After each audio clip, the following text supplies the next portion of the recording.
40ª seduta del Consiglio Comunale di mercoledì 16 novembre 2022. La seduta è aperta al pubblico ed è garantito il rispetto del principio della pubblicità della seduta del Consiglio Comunale attraverso la trasmissione in streaming internet della Tenda TV. Ricordo ulteriormente che la seduta del Consiglio Comunale è in diretta anche sul nuovo canale televisivo della Tenda TV, visibile sulle smart TV di tutto il Veneto. Per vederlo è necessario disporre di una connessione internet e di un televisore di ultima generazione. Il Consiglio è inoltre disponibile in diretta streaming sui canali YouTube e Facebook della Tenda TV e rimane a disposizione in modalità on demand sul canale YouTube del Comune di Vittorio Veneto. Passo la parola al segretario per il consueto appello. Balliana Mirella, Casagrande Andrea,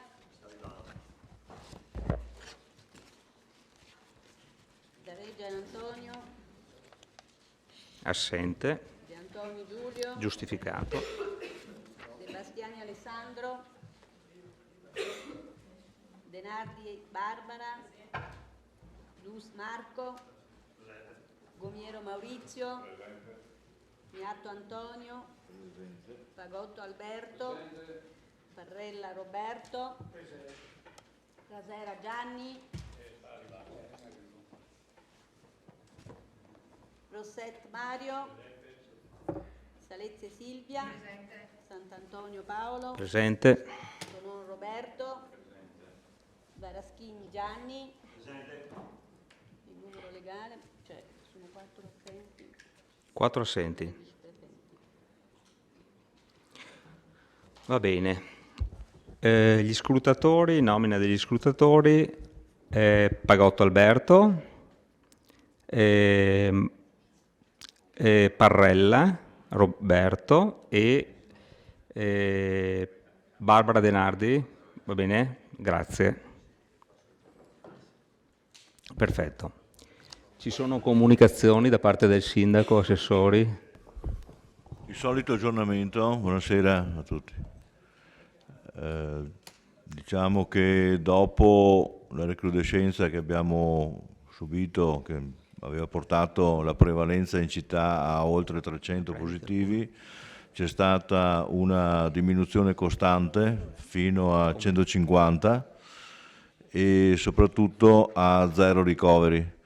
Adesso da una decina di giorni stiamo vedendo un'inversione, c'è un aumento dei numeri che ha portato a circa 200 la prevalenza quotidiana e a un numero di ricoveri che va da 3 a 6, questa mattina erano 3, ma c'è una variabilità quotidiana di questo numero.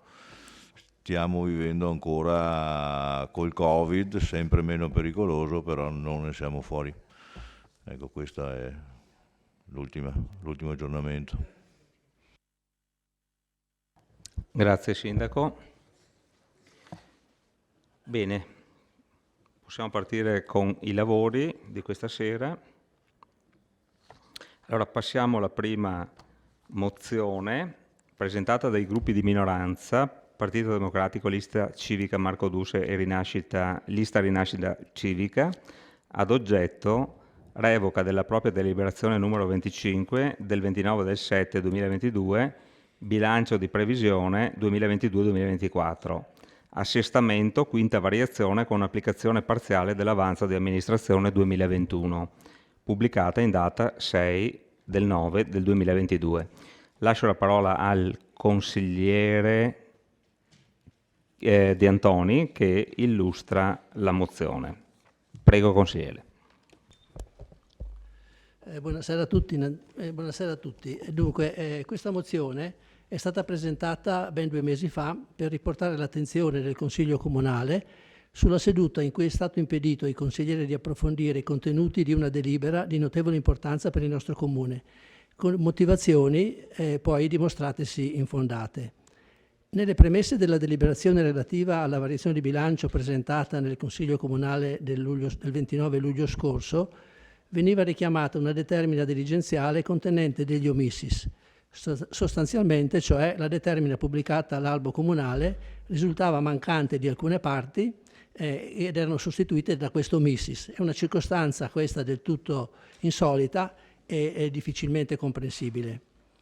Alla mia richiesta di conoscere i motivi di tale omissis mi è stato risposto che ciò derivava dalla necessità, suggerita dai legali dell'ente, di mantenere riservata la decisione del giudice del Tribunale di Venezia relativa alla causa intentata dal Comune nei confronti di Banca Intesa, in relazione ai contratti sottoscritti a suo tempo per i derivati.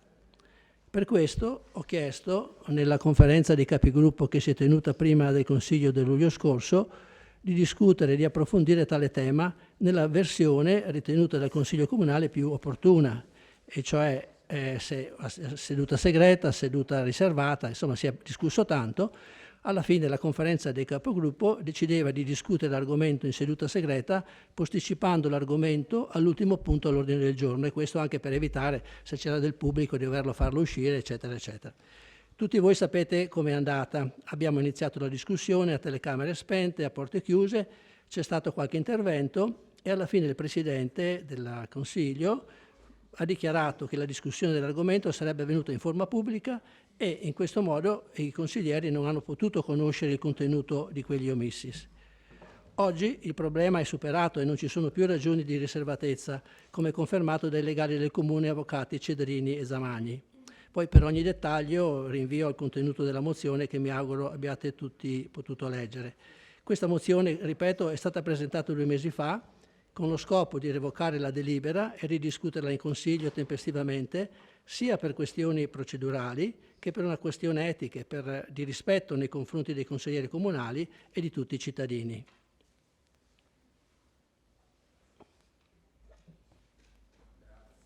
Grazie consigliere De Antoni. Apriamo la discussione.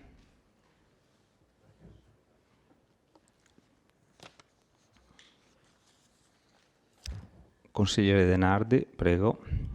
Grazie Presidente, buonasera. Io volevo fare una domanda tecnica al segretario prima per chiarirmi un po' di cose relativamente alla vicenda che ha dato origine a questa richiesta. Chi è che ha la responsabilità della gestione delle registrazioni del Consiglio Comunale? I dipendenti comunali. Sì. Posto che i dipendenti comunali dipendono da qualcuno, il vertice di questa responsabilità chi è? La mia. Grazie. E chi è che avrebbe dovuto quindi interrompere la registrazione una volta che il presidente Darè, all'epoca, aveva dichiarato che doveva essere... Io? Me? E chi le doveva... Io ho sempre ho continuato a dire che eravamo in seduta pubblica, cioè, poi non so chi è che ha manomesso, o ha toccato, ha spento, ha acceso. Io questo, cioè, se seguo il consiglio non è che... No, a me bastava capire chi aveva, perché non so se la responsabilità è del presidente dell'assemblea o se è sua. Cosa? No, di gestire la registrazione. Perché, questo le ho chiesto. L'andamento dei lavori è del presidente. Le ho chiesto solo della registrazione della seduta. L'andamento dei lavori è del presidente. Le ho chiesto la registrazione della seduta, dipende. Lei mi ha detto dal dipendente, quindi da lei, sì, non dal Presidente del Consiglio. Bastava capire questo. Va bene. Allora, non capisco una cosa. Siccome siamo tutte persone che hanno superato i 18 anni già da un bel pezzo, l'abbiamo doppiati tutti quanti i 18 anni, e tutti quanti sappiamo cos'è successo nel corso di quella seduta, tranne i consiglieri che non c'erano, perché non hanno potuto assistere da casa alla seduta. Sappiamo tutti quanti, e qui mi chiedo come sia potuto uscire e essere pubblicato e visibile a tutti un verbale dove ci scrive: la registrazione si interrompe a questo punto probabilmente per un malfunzionamento dell'impianto. Perché abbiamo visto tutti quanti cosa è successo, cioè che l'assessore Andiga si è alzato e è andato a spegnere la registrazione, una volta che io ho fatto notare che se, come aveva riferito il Presidente, si trattava di una seduta non pubblica, non andava registrata, come aveva fatto allontanare la registrazione video e audio della tenda TV, Oppure, se no, se era pubblica bisognava farla registrare dalla tenda TV come era stato fatto prima.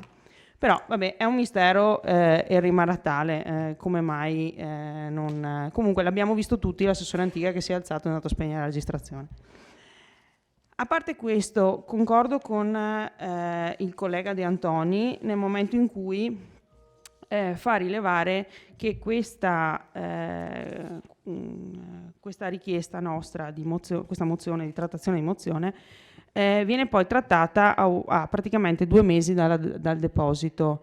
Siccome, ribadisco, abbiamo superato i 18 anni e li abbiamo doppiati tutti quanti qui dentro, e siamo tutte persone che insomma godono di una certa stima in città e dovrebbero gestire tutte le cose con un minimo di coerenza sistematica, ricordo che circa 1 anno e mezzo fa la commissione per il regolamento si era riunita per fare le modifiche al regolamento del Consiglio Comunale, deve essere stato un luglio, la consigliera Baliana si ricorda meglio di me di sicuro, e in quella sede abbiamo concordemente tutti quanti i componenti della commissione deciso di non modificare il regolamento imponendo un termine massimo entro il quale trattare le mozioni, onde evitare di aggravare di nuovo con un'altra procedura di modifica del regolamento l'amministrazione, però facendo un patto tra gentiluomini e gentildonne, visto che eravamo anche donne all'interno della commissione, e dicendo che sarebbero state sempre e comunque trattate entro 30 giorni dal deposito.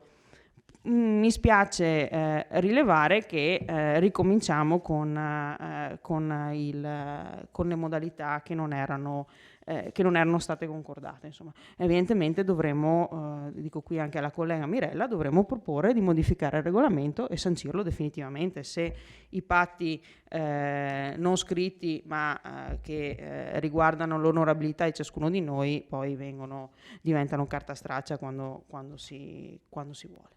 Quello che mi dispiace ancora, un'altra cosa di questa vicenda, è di non aver avuto la possibilità di confrontarmi non con i colleghi consiglieri che sono qui stasera, ma con i colleghi legali del comune, ai quali noi abbiamo espressamente richiesto un incontro per capire quali erano le ragioni che sottintendevano la segretezza e le necessità di riservo, e si sono limitati a mandarci una comunicazione scritta, perché avessi potuto incontrarli e avessi potuto parlarci da professionista a professionista, avrei chiesto a loro quale fosse quelle necessità di precauzione tali per i quali Banca Intesa, cioè stiamo parlando di Intesa San Paolo, non della banchetta di periferia con 4 clienti in tutto, si terrorizzi così tanto che venga fuori il fatto che una sentenza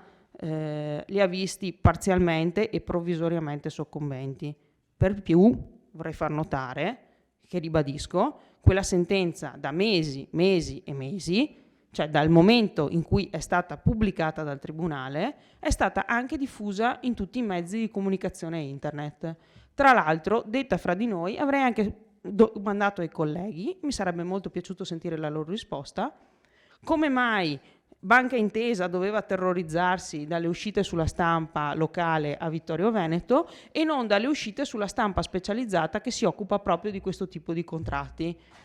Credo che, considerando il tipo di attività svolta, sia più pericolosa la notizia data sulla stampa specializzata che non, con tutto rispetto per la classica signora Maria, la signora Maria che ne parla al lunedì mattina al mercato settimanale. Credo, però insomma, magari da professionisti erano in grado di darmi la motivazione perché non era così. Mi dispiace, capisco che non è certo colpa dell'amministrazione, ma magari un po' di moral suasion nei confronti dei difensori del comune sarebbe stata anche, avrebbe magari portato agli effetti desiderati. È chiaro che ormai trattare di questa mozione a 4 mesi praticamente dallo svolgimento del Consiglio fa caponare la pelle per alcuni tratti. Noto che l'interesse ormai è anche parzialmente scemato in tutti, probabilmente non aveva neanche più senso parlarne, se non per segnalare alla città di Vittorio Veneto le modalità con le quali vengono gestiti momenti così importanti. Detto questo, per risolvere il problema a monte sarebbe stato forse più che sufficiente, nel momento in cui l'amministrazione era venuta a sapere della pubblicazione della sentenza parziale provvisoria, convocare i capigruppo o i consiglieri comunali, esporre la vicenda in via con tutta la riservatezza e con tutta la segretezza che si riteneva, e cercare di gestire la cosa tra gentiluomini e gentildonne con modalità un po' più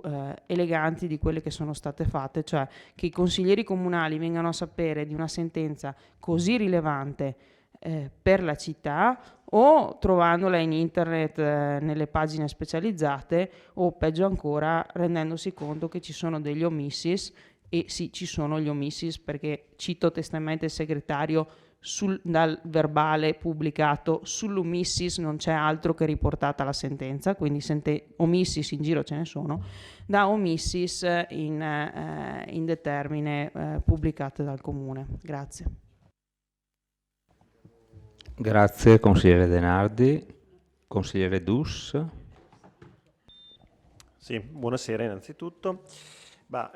Diciamo che la vecchia tecnica di rimandare la discussione delle mozioni o interrogazioni, interpellanze ha sempre efficacia, perché così smorza la notizia e l'entusiasmo di chi la presenta, e quindi questo è stato fatto anche questa volta nel allungare i tempi, perché prima c'era la presentazione di una variante e quindi non si poteva inserire, poi deve essere convocato il consiglio, alla fine passano i mesi, la notizia scorre a pagina 5 dei siti online e tutto finisce così. È una tecnica che adotta spesso la maggioranza e noi questa volta ne siamo stati vittime.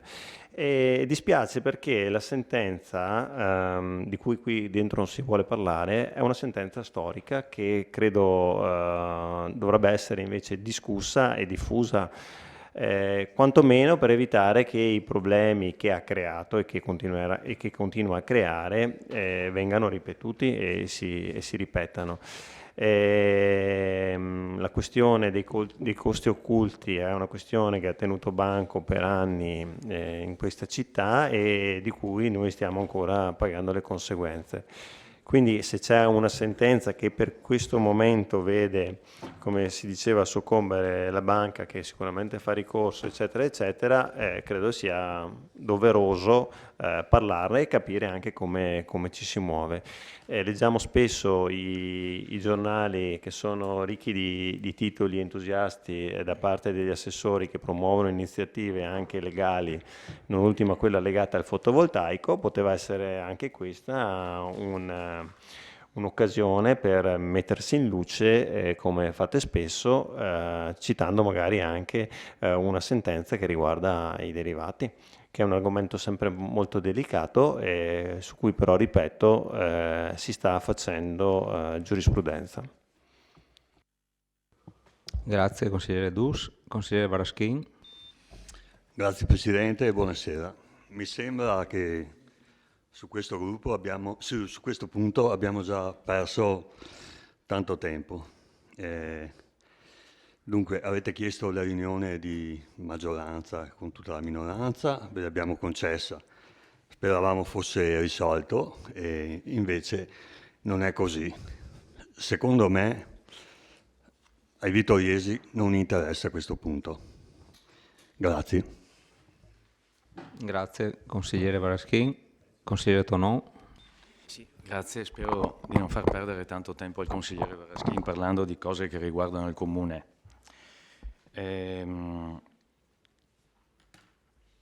Il collega Dus nell'intervento che ha appena fatto ha detto che sicuramente Banca Intesa farà ricorso rispetto alla sentenza di primo grado. Siccome anche nel parere tecnico è citata la data del 13 novembre come termine ultimo per proporre appello da parte della banca, chiedo in via preliminare se è stato fatto, perché qui c'è scritto, visto che è stato fatto più o meno silenzio, che questo basso profilo potesse favorire la pur residuale ma tuttora esistente ipotesi. Non si sa come mai un silenzio possa bloccare una banca che, se non ricordo male, nel primo semestre ha fatto 3 miliardi e mezzo di utile.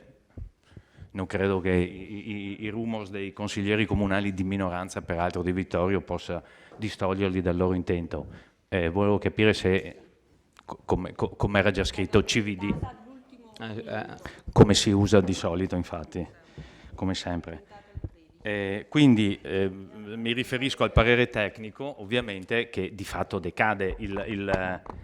Il secondo punto del parere tecnico, che è contrario alla proposta che noi consiglieri di minoranza abbiamo presentato, di fatto si basa su questa pur residuale, dice, ma tuttora esistente ipotesi, nel momento in cui è stato scritto ovviamente il parere, che era prima del 13 novembre, di una mancata impugnazione da parte della banca stessa del pronunciamento parziale.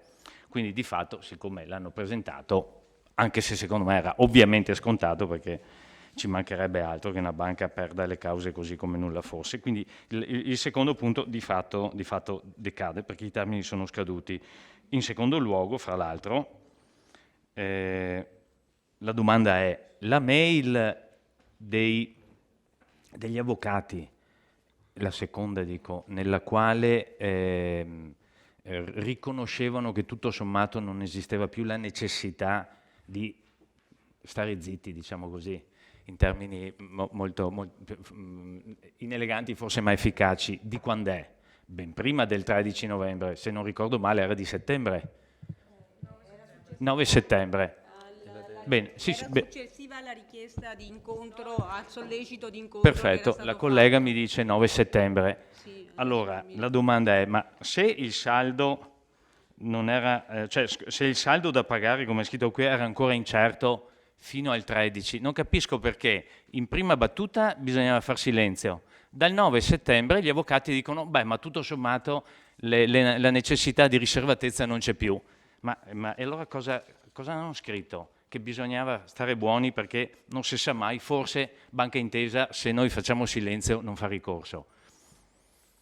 Non so, mi lascia molto perplesso, non la vostra affermazione, quella degli avvocati, che lei e la dottoressa Costalonga avete riportato nel parere tecnico. Di fatto, diciamo una scusa risibile, ecco, per essere eleganti.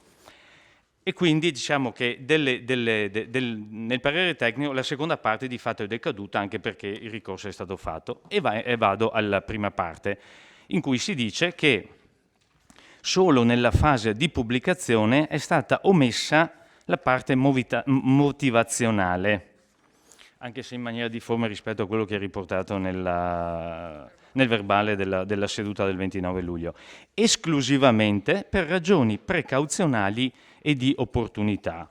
Ora, io non voglio addentrarmi in materie che non sono mie, visto che non appartengo al mondo legale, ma da quel poco che mi ricordo, ragioni precauzionali e di opportunità non sono motivazioni giuridiche.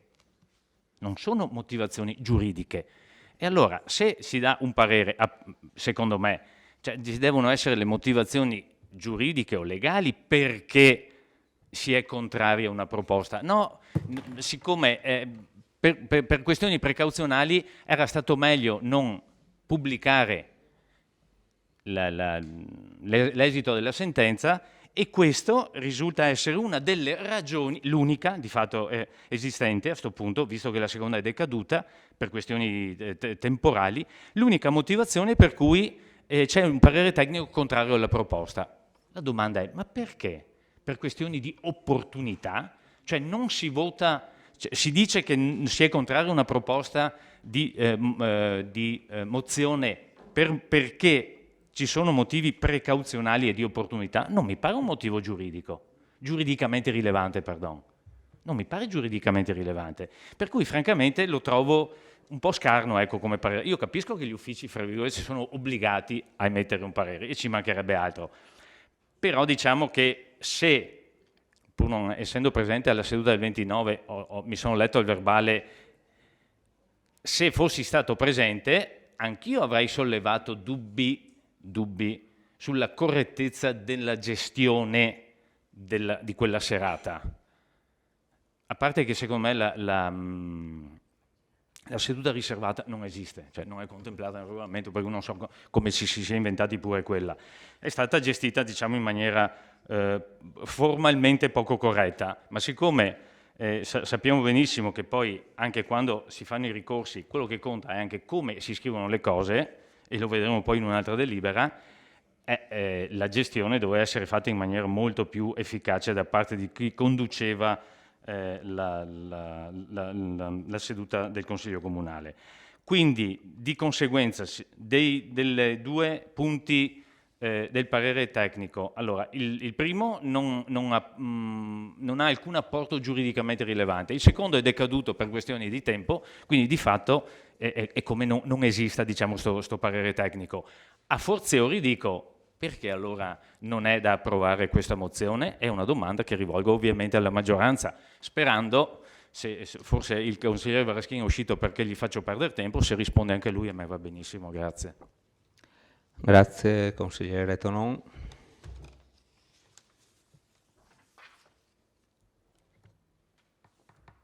Ci sono prenotazioni?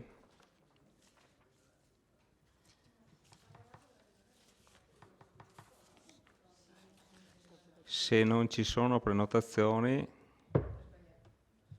secondo giro, secondo intervento.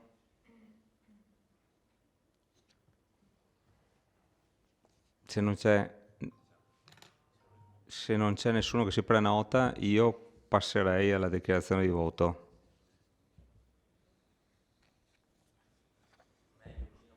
Dichiarazione di voto.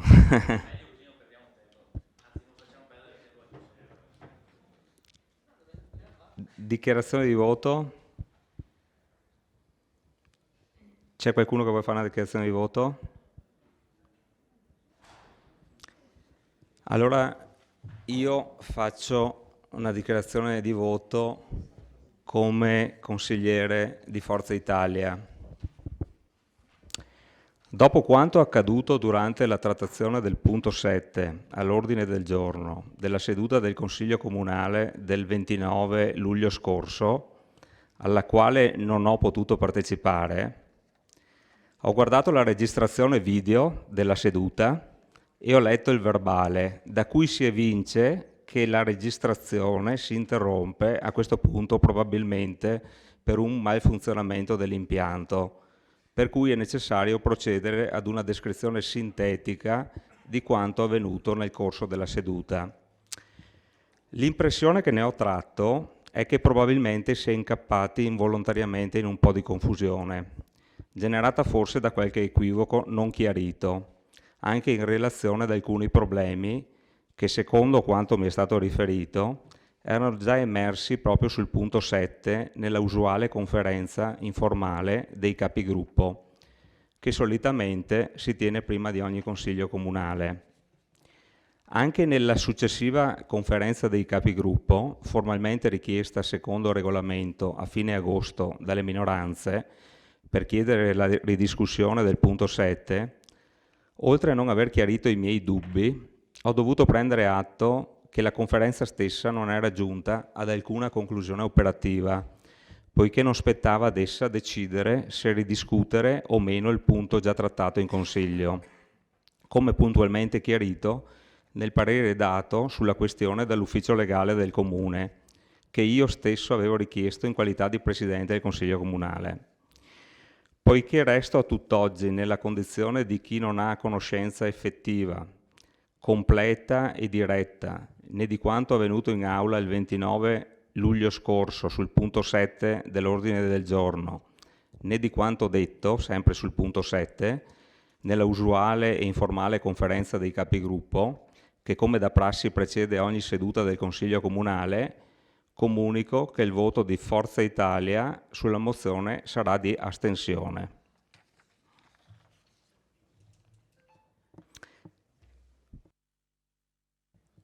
vuole fare una dichiarazione di voto? Prego, consigliere Dus. Sì, innanzitutto registriamo il silenzio tombale nonostante delle osservazioni abbastanza precise e naturalmente voteremo favorevoli alla presentazione di a questa mozione. Grazie consigliere. Bene. Allora passiamo in votazione. Favorevoli? 1, 2, 3, 4, 5, 6. Contrari? 1, 2, 3, 4, 5, 6, 7, 8. Sindaco, cosa? 9. Astenuti? 1.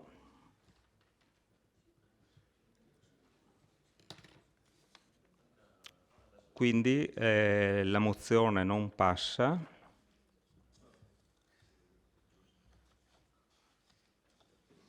Con voti favorevoli 6, contrari 9, astenuti 1. Bene. Passiamo al punto numero 2 dell'ordine del giorno.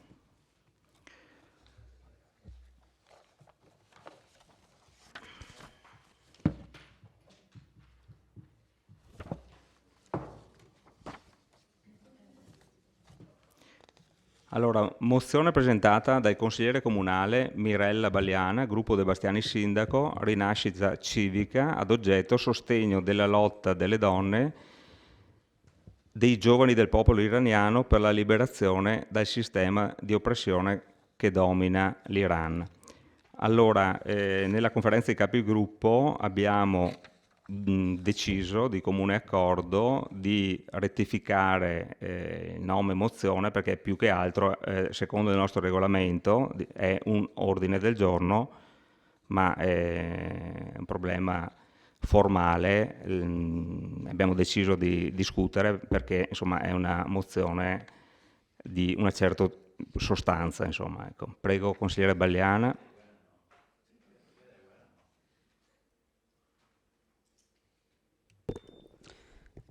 Grazie Presidente. Allora, la mozione che vado a illustrare questa sera invita il Consiglio Comunale di Vittorio Veneto e i consiglieri tutti ad esprimere piena solidarietà ai giovani, alle donne e agli uomini iraniani per le vicende che stanno accadendo in Iran e a condannare con fermezza ogni atto di violenza e repressione esercitato nei confronti appunto di una generazione che chiede a piena voce il rispetto dei diritti umani e delle libertà fondamentali. Per fare una breve sintesi rispetto agli eventi che appunto si stanno susseguendo da parecchi mesi in Iran, vorrei partire dal ormai purtroppo famosa, brutta parola a dire, però dall'assassinio di una giovane donna curda iraniana, Mahsa Amini, che è stata, dopo il suo arresto, ha trovato appunto è morta, perché questa ragazza giovanissima non indossava in modo appropriato il velo. Dopo questo arresto e purtroppo questa morte di questa giovane ragazza iraniana, sappiamo che l'ondata di protesta in Iran si è intensificata e sono ormai appunto più di 2 mesi che le manifestazioni vedono la partecipazione di migliaia e migliaia di cittadini che scendono appunto in piazza per gridare insomma la loro volontà di salvaguardare insomma i diritti individuali e i diritti civili di un popolo che è ormai da più di 40 anni oppresso. Diciamo che le forze di sicurezza del regime hanno risposto con inaudita violenza alle legittime richieste di libertà della popolazione. Tra le vittime ci sono giovanissimi che vengono uccisi e ad oggi si contano all'incirca 326 persone uccise dopo gli scontri insomma di piazza o arrestate e poi che trovano la morte, e inoltre ci sono migliaia e migliaia di arresti che stanno avvenendo e questi numeri che insomma sono numeri che lasciano perplessi rispetto alla situazione che sta accadendo in Iran, devono insomma destare la nostra attenzione e il nostro sostegno rispetto a queste proteste. L'ondata di protesta si è diffusa sull'intero territorio iraniano e si è estesa a tutte le categorie economiche e a tutti i ceti sociali. Abbiamo detto appunto che si sono registrati scioperi non solo nelle università, ma sappiamo benissimo che a scendere in piazza sono giovani studenti, giovanissimi oserei dire, perché sono anche studenti delle scuole medie che scendono appunto per affermare la loro volontà di un modo di vivere nuovo e andare contro il regime teocratico che, ricordo appunto, come ho detto prima, che è più di 40 anni che opprime un popolo. Per questo invito i consiglieri comunali ad esprimere questa solidarietà a queste giovani generazioni. Inoltre la mozione invita anche il sindaco e la giunta a portare questo messaggio, eventuale messaggio di solidarietà, ai nostri rappresentanti istituzionali di più alto livello, quali il Presidente della Repubblica, il Presidente del Consiglio dei Ministri, il Presidente della Regione Veneto e all'Ambasciata dell'Iran, attraverso le modalità che riterrà più opportune. Un'ultima considerazione che vorrei fare rispetto a questo è che in questo caso specifico stiamo parlando dell'Iran, però penso che come messaggio questa mozione possa essere estesa anche a tutti i popoli oppressi che ci sono purtroppo al mondo e a tutte quelle persone che purtroppo ogni giorno devono subire repressioni o non possono professare la propria libertà di parola o il proprio pensiero, e quindi penso che appunto il diritto di parola e di manifestazione deve essere garantito in ogni circostanza, e per questo invito voi consiglieri ad appoggiare ed approvare questa mozione. Grazie. Grazie consigliere Bagliana, le ricordo che è un ordine del giorno.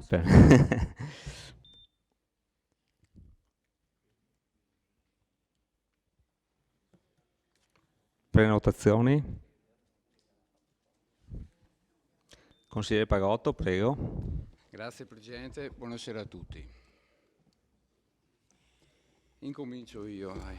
Allora, di fronte a un argomento così forte non si può rimanere indifferenti, e il mio sarà un intervento un po' più ampio sulla violenza, senza uscire troppo dal tema della discussione. Sono perfettamente d'accordo con tutto quello che c'è scritto nell'ordine del giorno appena presentato. Condanno fermamente qualsiasi forma di violenza, e per far capire la sensibilità verso questa tematica, che è diventata purtroppo una piaga sociale, vorrei approfittare del Consiglio Comunale per parlare di un progetto a me caro. Noi a livello comunale abbiamo diverse commissioni, tra cui la Commissione per le pari opportunità, di cui ho l'onore di farne parte. Con la Commissione e il nostro CAV, Centro Antiviolenza, stiamo portando avanti un progetto unico nel suo genere, che si chiama I Colori della Violenza, e consiste nell'inaugurare in ogni quartiere della città una panchina simbolo contro la violenza di genere. Verranno utilizzate panchine dismesse dal Comune, saranno completamente ripristinate grazie alla collaborazione del laboratorio di falegnameria del centro di lavoro guidato Le Filande, della cooperativa sociale Terra Fertile, e ognuna di loro avrà un colore e grafica diversa, che rappresenta una forma di violenza, e su questa base giovani artisti potranno esprimere la loro arte, la loro sensibilità, e ogni panchina sarà accompagnata da un totem descrittivo. Queste panchine verranno inaugurate in 2 date molto significative: l'8 marzo, Festa della Donna, e il 25 novembre, Giornata Mondiale contro la violenza sulle donne. L'8 marzo 2021, nel quartiere di Costa, è stata riposizionata la prima panchina di colore rosa, che era già stata inaugurata dall'amministrazione precedente, l'amministrazione Tonon. Ma essendosi con il tempo rovinata, la Commissione ha pensato di farla restaurare, di inserirla all'interno del proprio progetto. Il 25 novembre 2021, nel quartiere di Santi Pietro e Paolo, è stata inaugurata la seconda panchina di colore giallo che rappresenta la violenza domestica. 8 marzo 2022, nel quartiere di San Giacomo di Veglia, è stata inaugurata la terza panchina di colore bianco che rappresenta la violenza verbale. La prossima verrà inaugurata il 25 novembre a Cozzuolo, al Parco San Valentino, e alla fine del progetto, che terminerà l'8 marzo 2024, col posizionamento dell'ultimo, ogni quartiere avrà la sua panchina simbolo. Nelle varie riunioni della Commissione ho ribadito più volte che dobbiamo essere orgogliosi di questo progetto, perché non stiamo semplicemente omaggiando la nostra città di panchine particolari, ma per me stiamo inaugurando dei monumenti che sono la testimonianza di violenze che ogni giorno donne, bambini, uomini, anziani, persone con disabilità sono costretti a subire. Ho anche chiesto che il progetto diventi parte integrante della nostra app turismo ed è stato accettato in modo positivo. Così il turista o qualsiasi persona potrà percorrere questo percorso che si chiamerà appunto i colori della violenza e la nostra città diventare testimonial contro la violenza di genere. Non tutti lo sapranno, ma la Commissione è composta principalmente da persone che hanno aderito attraverso un bando comunale, ma ci sono anche persone che hanno un riferimento puramente politico, sia della maggioranza che della minoranza. E vi posso assicurare che nello sviluppo di tutto il progetto non ci sono mai state incomprensioni, a testimonianza che ogni movimento politico deve assolutamente condannare qualsiasi forma di violenza. La nostra iniziativa sicuramente non cambierà il mondo, perché serve ben altro, ma sono convinto che ognuno di noi possa dare il proprio contributo. Per concludere, vorrei chiedere a tutto il Consiglio Comunale di dedicare un minuto di silenzio in memoria di tutte quelle donne vittime di violenza che purtroppo non ci sono più. Grazie. Grazie, consigliere Pagotto.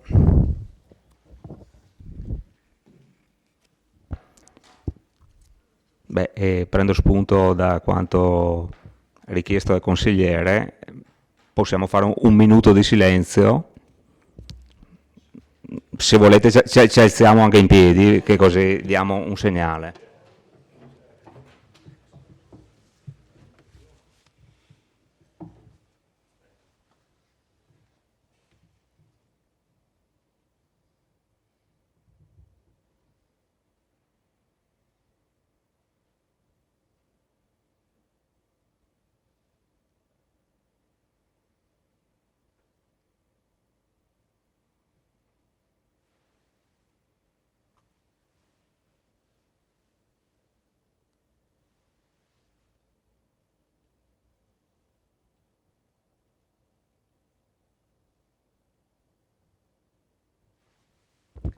Bene, possiamo accomodarci.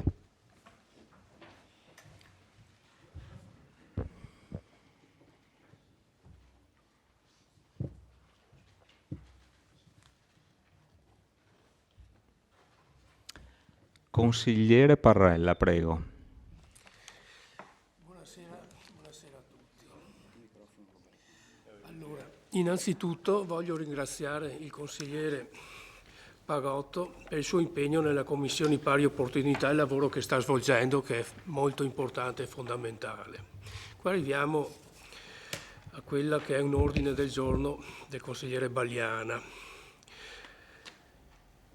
Qui io come segretario cittadino della Lega posso dire che la Lega era, è e sarà sempre contraria a ogni tipo di violenza e ogni tipo di sopruso e condanna tutti gli atti che si stanno verificando nella Repubblica Islamica di Iran, dove donne, studenti e lavoratori stanno passando un brutto periodo manifestando per i loro diritti fondamentali, che sono sfociati in omicidi, arresti e ogni tipo di violenza da parte della polizia religiosa dello Stato islamico.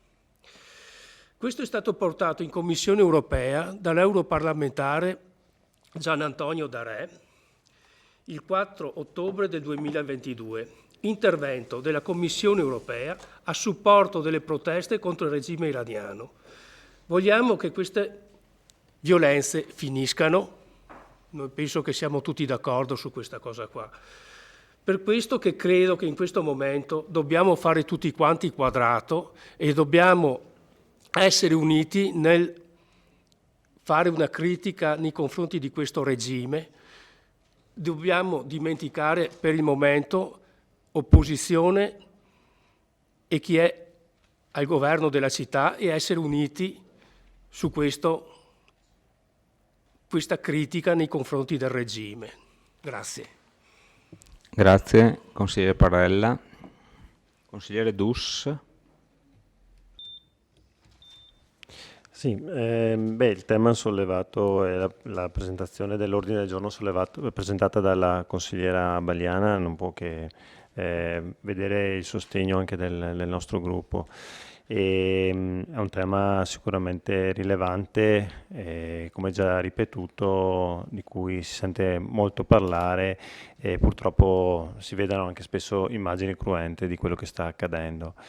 Quindi non mi dilungo molto su questo tema, però colgo l'occasione anch'io per fare un focus cittadino, perché ultimamente di violenza ne stiamo registrando anche nella nostra città e le pagine di cronaca sono sempre più ricche di violenza o di tentata violenza, e soprattutto da fasce giovanili da cui sicuramente non ci si aspetta questi tipi di atteggiamenti. Viviamo veramente un periodo storico particolare in cui, oltre alla guerra che ogni giorno ahimè ci regala sorprese sempre negative, vediamo anche in casa nostra che le cose si stanno deteriorando e peggiorando come forse non credevamo possibile. Credo che l'attenzione della politica debba essere massima in questi casi, e accolgo con favore l'appello di unità da parte di tutte le forze politiche, a tentare con le irrisorie risorse che ci sono di provare a mettere una pezza su una diga che sta cedendo. Ripeto, mi pare di registrare, io sono una persona ottimista per quanto riguarda il futuro, però vedo veramente ogni giorno un'escalation di negatività e soprattutto la vedo a casa nostra. E naturalmente quando le cose accadono a casa tua ti colpiscono maggiormente che se succedono a centinaia o migliaia di chilometri di distanza. Di questo magari potremmo anche discuterne in un consiglio attraverso la presentazione di mozioni, per tentare di capire veramente cosa può fare un'amministrazione comunale, cosa può fare un consiglio di fronte a questa escalation, frutto di non si sa bene cosa, forse anche causa del Covid, che ha magari generato delle tensioni, o non lo so, non voglio psicoanalizzare nessuno, però è chiaro che, ripeto, la situazione di giorno in giorno sta peggiorando, e io non sono sicuramente uno che va a cavalcare politicamente questi temi, e mai lo farò, però dico, diamoci un occhio tutti quanti assieme e cerchiamo di capire cosa possiamo fare sulla nostra città, e anche per, appunto, come stiamo facendo con questa mozione, anche per chi sta lontano da noi e che diritti ne ha sicuramente meno di noi. Grazie. Grazie, consigliere Dus. Consigliere Denardi, prego. Grazie Presidente. Ringrazio la collega Bagliana per l'ordine del giorno, la mozione che ha depositato. Eravamo insieme a Serravalle in piazza Flaminio, ma non c'era solo lei, c'erano anche altri consiglieri, il consigliere Bastiani, il consigliere Tonon, alla manifestazione proprio su questo tema che è stata organizzata dalle associazioni iraniane e non solo, anche vittoriesi.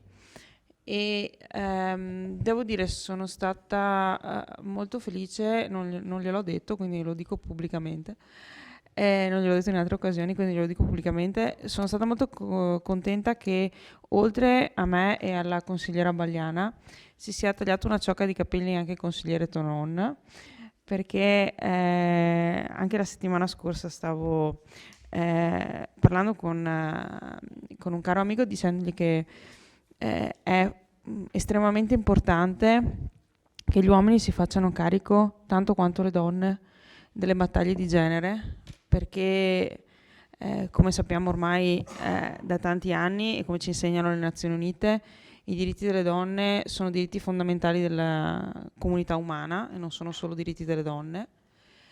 E è una battaglia che deve camminare sulle gambe di tutti, a prescindere dal proprio genere di appartenenza.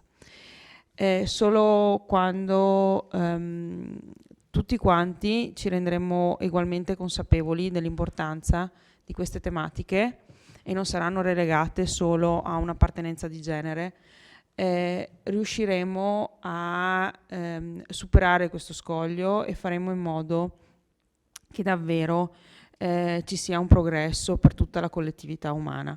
D'altro canto ricordo benissimo uno degli interventi, uno di quelli che mi ha colpito di più durante la manifestazione in piazza Flaminio, in quali uno dei rappresentanti dell'associazione degli iraniani, uno dei relatori, ha chiesto pubblicamente scusa alle donne iraniane perché nelle fasi iniziali del regime gli uomini si sono sentiti non toccati dalle limitazioni della libertà perché toccavano solo le donne, e quindi con un meccanismo che ricorda altri periodi drammatici e bui anche della storia europea, finché il problema riguarda qualcun altro, non riguarda la mia categoria, non è un problema mio, e comincia a diventare un problema mio solo quando sono io una delle categorie oppresse. Quindi sicuramente il mio pieno sostegno a questo ordine del giorno e in generale a queste vicende, ma notorio da sempre. Al consigliere Pagotto vorrei far solo notare una cosa: questo consiglio comunale nella passata legislatura, nel passato mandato, ha votato all'unanimità perché nei banchi liberi uno fosse dedicato alla campagna del posto occupato, che è quella campagna, lo ricordo per chi non lo sapesse, che vuole ricordare tutte quelle donne che, essendo state vittime di femminicidio, non sono qui a rappresentare un posto negli ospedali, nelle funzioni pubbliche, nelle scuole e nelle università e in qualsiasi luogo sociale del nostro paese. Ora il posto occupato io non lo vedo più e spero che anche in ragione delle parole proferite dal consigliere Pagotto questa sera, la presidenza di questa assemblea provveda a ripristinare quello che era stato votato nello scorso mandato, e probabilmente per il periodo Covid era stato tolto, ma adesso che siamo tutti quanti seduti nei nostri posti come prima, magari possiamo anche recuperare quello che è un messaggio a mio avviso fondamentale, perché ricordiamoci che ogni donna vittima di femminicidio è una donna che non fa più parte della nostra collettività, è una donna che non è più in grado di dare il proprio contributo personale e morale alla nostra comunità. Grazie. Grazie consigliere. Consigliere Varaschin. Grazie Presidente. Anche il nostro gruppo appoggia in pieno l'ordine del giorno della consigliera Bagliana. A vedere certe cose mi sento umiliato come uomo e provo un gran dolore. Sempre contrari ad ogni forma di violenza. Grazie. Grazie consigliere. Altri interventi? No, prego, consigliere Bagliana. No, solo per innanzitutto esprimere gratitudine e ringraziare i consiglieri che sono intervenuti, tutti quanti, e vorrei anche ringraziare il consigliere Pagotto perché ha arricchito la discussione di questa sera portando insomma il lavoro che poi state facendo nella commissione. Quindi sì, avevamo seguito la questione delle panchine colorate e la troviamo assolutamente una cosa importante da portare avanti, e quindi assolutamente concordi nel lavoro che state facendo. Vorrei ricordare a onor di cronaca che durante la manifestazione del sabato famoso ci fu anche il segretario della Lega Nord Roberto Parella, che venne in piazza per un saluto e per una insomma, per portare la solidarietà all'associazione degli iraniani che insomma stavano protestando.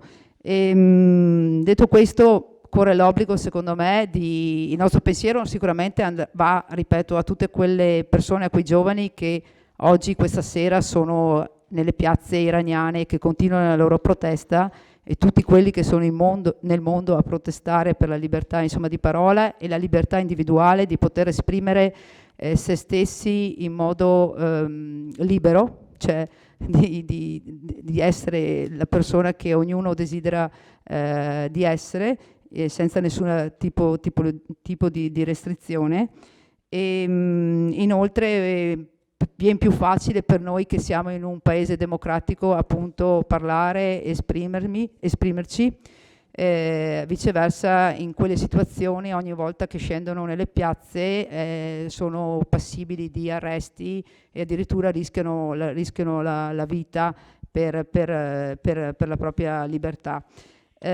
Quindi insomma mi sembra che voglio dire la questione sia stata presa in considerazione di tutti, il messaggio è trasversale e mi sembra di poter dire insomma che almeno noi in questo consiglio di quartiere, in questo consiglio comunale, come in tanti altri consigli comunali in Italia, stiamo votando un ordine del giorno che tra l'altro è stato presentato con un simile testo, appunto ripeto, in molti consigli comunali d'Italia, e ha trovato voto unanime da parte di tutti, e mi viene da dire che fortunatamente i diritti individuali, i diritti civili nel nostro paese sono garantiti, e però dobbiamo tenere alta la guardia per tutto quello insomma, che è stato detto prima, e soprattutto sulla questione della violenza individuale alle donne.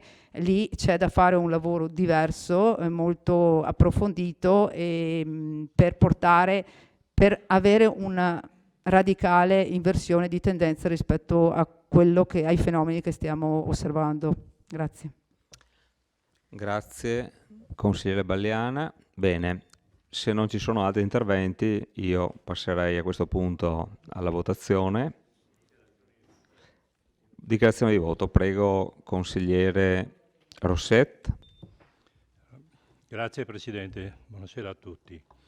Il principio in base al quale i popoli hanno diritto di scegliersi il proprio governo, come già ricordato dal consigliere Parella, appartiene alla nostra storia politica e anche alla nostra storia culturale. Condanniamo l'uso della forza in ogni forma, in tutti i conflitti, sia quelli interni che quelli internazionali, ma soprattutto condanniamo la violenza esercitata nei confronti delle donne iraniane che si trovano in una condizione di oppressione. Siamo molto favorevoli all'ordine del giorno presentato dalla consigliera Bagliana, in quanto la dignità di una donna non deve essere dettata dal copricapo, ma bensì da quello che è sotto il copricapo. Quindi il nostro voto sarà favorevole. Grazie. Grazie, capogruppo Rosset. Altre dichiarazioni? Passiamo in votazione. Allora, per la proposta di ordine del giorno del consigliere Bagliana, favorevoli? Unanimità. Allora, contrari? 0. Astenuti? 0. La delibera è la proposta di ordine del giorno è approvata all'unanimità. Passiamo al punto numero 3.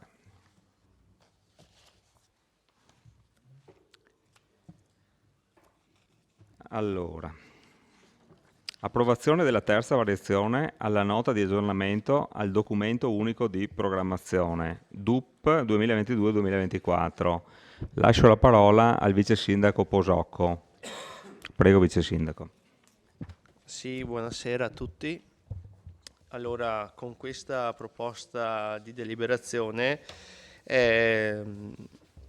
proponiamo questa delibera perché si rende necessario variare il programma biennale di acquisto di beni e servizi, perché comunque scade a dicembre la gestione di sosta della gestione di sosta nella città di Vittorio Veneto e scade il servizio di riscossione del canone unico. E quindi c'è nel programma biennale di acquisti beni e servizi c'è la proposta di modifica della durata del quadro economico del servizio di gestione area sosta a pagamento e la modifica del quadro economico del servizio di riscossione del canone unico patrimoniale, e c'è l'aggiunta del servizio di progettazione esecutiva relativo all'opera di ristrutturazione della palazzina in via Galileo Galilei nell'ambito del progetto PNRR. E in questo andiamo anche a modificare il programma triennale delle opere pubbliche, modificando il quadro economico dell'opera denominata Adeguamento a scuola Emilio Zanette, che varia da 360.000 euro a 500.000 euro, finanziati con fondi propri di bilancio, e l'inserimento dell'opera denominata Percorsi di autonomia per persone con disabilità, che è la palazzina situata in via Galileo Galilei, per un importo di 600.000 euro nel primo anno, e finanziati per 249.998,45 con fondi del PNRR, e il rimanente importo con fondi propri di bilancio, che poi lo vedremo nella variazione di bilancio, che derivano, diciamo, dall'avanzo che abbiamo. Grazie. Mi sembra che qua ci fosse anche l'intervento dell'assessore Caldart relativamente a un punto di questa delibera che si collega al punto numero 8 del PNRR. Prego. Sì, buonasera. Allora abbiamo pensato, anche in base alle richieste che ci sono state in commissione, di dare un inquadramento alla situazione di questa azione del PNRR che coinvolge direttamente il nostro comune e che ha come conseguenza la variazione di bilancio. Quindi se mi date qualche minuto vi inquadro il punto. Praticamente siamo in questa missione 5, che è la missione del PNRR che riguarda appunto la componente sociale. E noi sapete che agiamo a livello di ambito ATS, quindi l'ATS di riferimento nostro, come individuato dalla Regione, si chiama ATS di Conigliano, quindi Conigliano è il comune capofila, come ATS a cui afferiscono tutti i comuni del nostro distretto. Come ATS abbiamo presentato 9 progetti, 4 sulla prima linea, 3 sulla seconda e 2 sulla terza. Sono stati tutti ritenuti idonei, tutti finanziati ad eccezione dell'ultimo, quello che vedete, l'Housing First. Vi faccio un rapido riassunto in modo che capiate, che sappiate più che altro di cosa stiamo parlando. Allora, la prima linea, progetti l'1.1, sono, ecco, una cosa da dire è che questi importi sono in parte destinati alle spese in conto capitali, laddove i servizi di cui parliamo devono essere realizzati all'interno appunto di stabili e di proprietà dei comuni, e in buona parte invece sono finalizzate a tutti i servizi che saranno resi a tutti questi utenti. La prima linea riguarda bambini, anziani e operatori sociali. La seconda è quella all'interno della quale c'è l'intervento di cui si parla oggi, qui a Vittorio Veneto, e riguarda la disabilità, e la terza riguarda, l'unico finanziato, sono le stazioni di posta, sostanzialmente un centro di servizi per persone senza fissa senza fissa dimora. Vabbè, qui vi avevo anche messo insomma tutto l'iter, sono mesi, ovviamente ci sono voluti mesi di lavoro complessivamente, abbiamo presentato le proposte, sono state fatte le osservazioni dal Ministero, sono stati approvati i progetti e sono stati, adesso dobbiamo, nel caso specifico vedete in rosso per gli edifici da ristrutturare, qui dobbiamo provvedere proprio alla firma della convenzione con il comune di Conegliano, e poi Conegliano firmerà con il Ministero. Tutti i progetti devono essere completati entro marzo 2026 e hanno durata triennale. C'è stato un primo problema, come spesso succede all'interno del PNRR, che è il problema del personale. Allora, noi avevamo già l'ufficio d'ambito, in parte costituito con fondi precedenti, che prevede appunto alcune assistenti sociali e un'amministrativa. Ci si è posti il problema di come fare per il personale che dovrà seguire i progetti, perché una volta che noi mettiamo a posto la nostra palazzina, poi dentro ci saranno delle persone e avranno bisogno di essere seguite. Ci mancava il personale sia per la parte di progettazione, sia per la parte di rafforzamento di sostegno a tutte queste persone che saranno, tutti questi utenti che verranno coinvolti.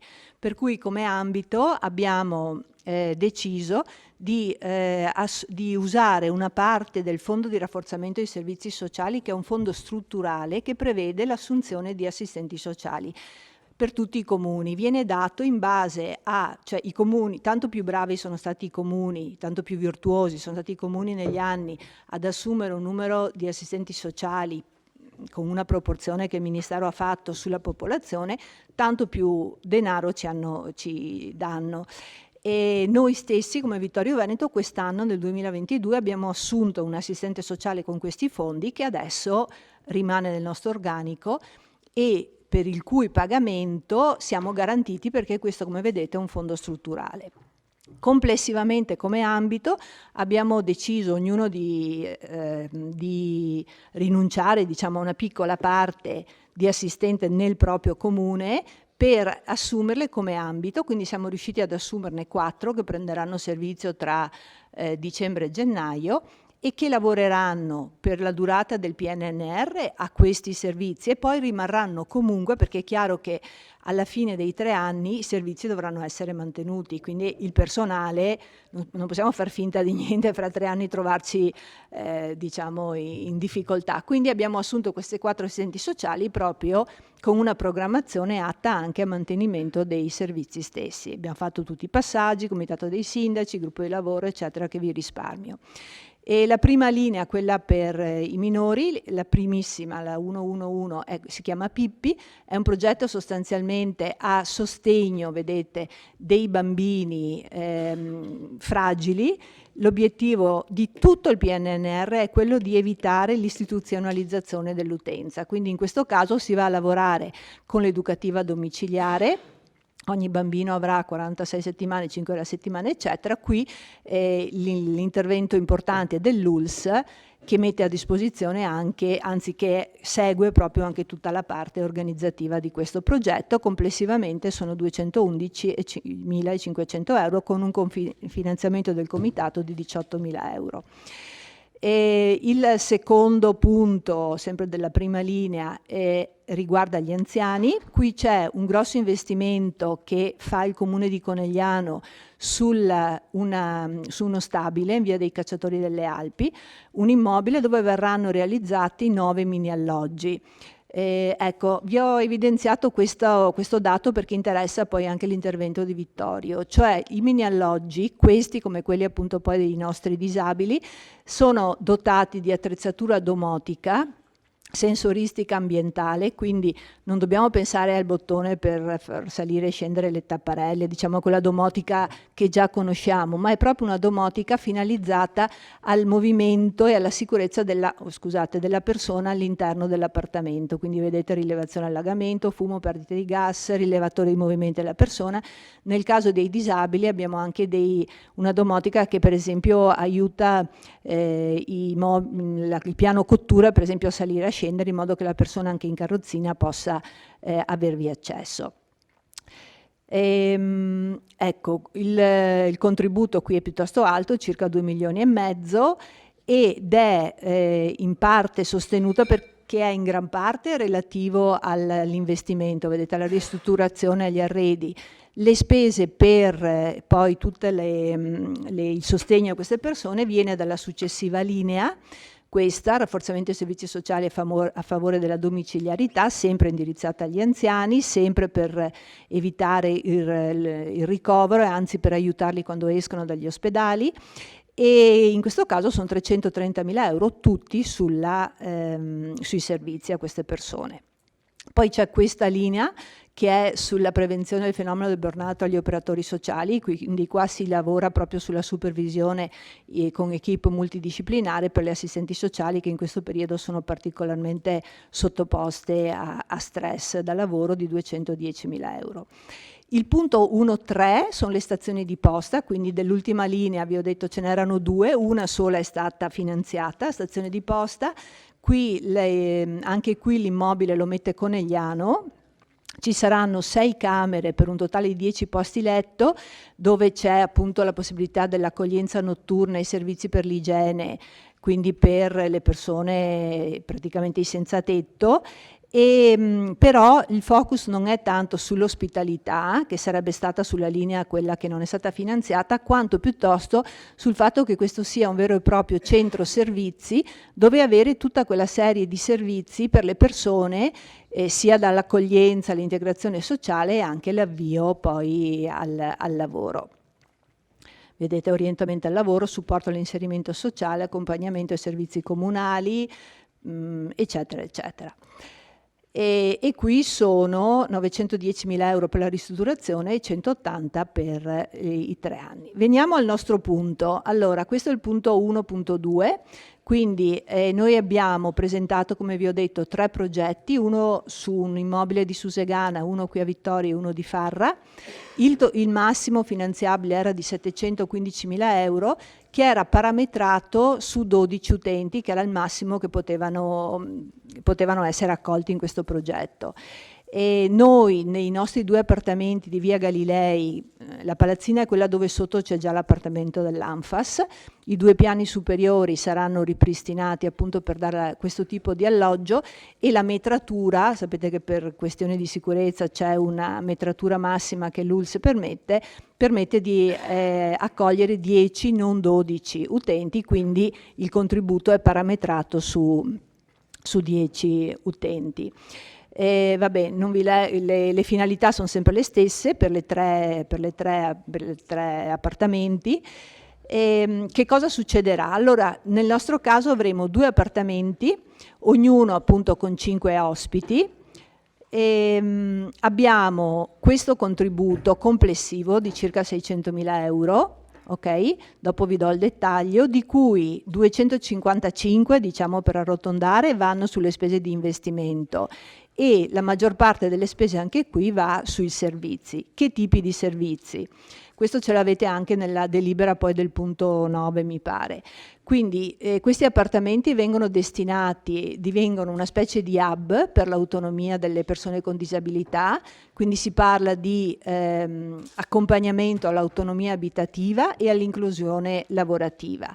Saranno ovviamente accompagnati in questo primo percorso che si chiama di allenamento, di palestra, lo chiamano tecnicamente, un'equipe di operatori che aiuteranno queste persone proprio innanzitutto ci sarà, e è il punto su cui stiamo già lavorando, c'è la definizione del regolamento per l'accesso, perché ovviamente i disabili che avranno accesso a questa e alle altre 2 strutture saranno selezionate dall'equipe, dalla UVMD, dall'equipe apposita, in base però a un regolamento, avranno poi ciascuno un progetto personalizzato, e appunto in questi appartamenti ci saranno percorsi di allenamento e formazione per lo sviluppo delle competenze necessarie all'autonomia abitativa.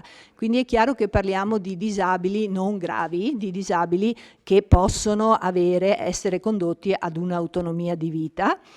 e contemporaneamente o successivamente ci saranno poi tutte quelle attività che li aiuteranno nella formazione dello sviluppo di competenze digitali, sia attraverso il collegamento con le agenzie per il lavoro, la rete dei servizi del territorio, in modo che diventino un po' alla volta anche, che siano integrati nel tessuto lavorativo. L'appartamento, e se arriva l'ingegner Curti ha anche il progetto, viene ristrutturato e attrezzato per garantire tutti i supporti necessari alla formazione delle competenze, quindi in modo particolare c'è tutto quel discorso che ho un po' anticipato prima sulla domotica, per fare in modo che vivano insieme, quindi anche la coabitazione. E come sempre l'obiettivo finale è accelerare il processo di deistituzionalizzazione. Mi preme sottolineare che questo progetto, questi 3 progetti, ma parliamo del nostro visto che siamo a Vittorio, sono un vero esempio di integrazione. A Vittorio in modo particolare il fatto di essere riusciti a individuare una palazzina in centro città è particolarmente significativo, perché se noi continuiamo a lavorare sul concetto e sulla cultura dell'integrazione, avere questa realtà in centro città, quindi in modo che le persone si sentano direttamente inserite nel tessuto sociale e vengano naturalmente parte della nostra comunità, credo che sia un passaggio culturale da parte di tutti noi, di cui davvero come cittadini di Vittorio dobbiamo essere particolarmente anche fieri, posso dire, no? Orgogliosi, perché è un passaggio concreto. Questa è la scheda dei costi. Allora vedete che le prime voci sono tutte voci di investimento. Le prime 4 complessivamente ammontano ai famosi 250.000 euro di cui abbiamo parlato prima, che è il contributo che il PNRR ci dà rispetto ad una spesa per investimento complessiva di 600.000 euro. Quindi la differenza tra i 2,50 che ci vengono dal PNRR e i 600 del nostro progetto sono i 3,50 di cui alla variazione. Le spese successive invece sono tutte spese che riguardano gli appalti, i servizi, insomma sono spese di servizi che ammontano alla differenza tra 600 diciamo e i 2,50 e sono interamente finanziati dal progetto. La tempistica, noi stiamo già lavorando appunto alla stesura del regolamento, poi ci saranno chiaramente gli appartamenti saranno pronti, mi pare diceva l'ingegner Curti, cosa ha detto l'altro giorno, 2024, inizio 2025, però c'è tutto il processo precedente di individuazione delle persone, di lavoro sull'autonomia eccetera, che verrà attivato a breve, tant'è che entro fine dicembre noi, vedete, dobbiamo già aver individuato almeno un paio di persone che usufruiranno poi di tutti questi servizi. Ecco, questo è un po' il quadro generale per spiegare il progetto. Grazie, Assessore Caldart. Bene, apriamo la discussione.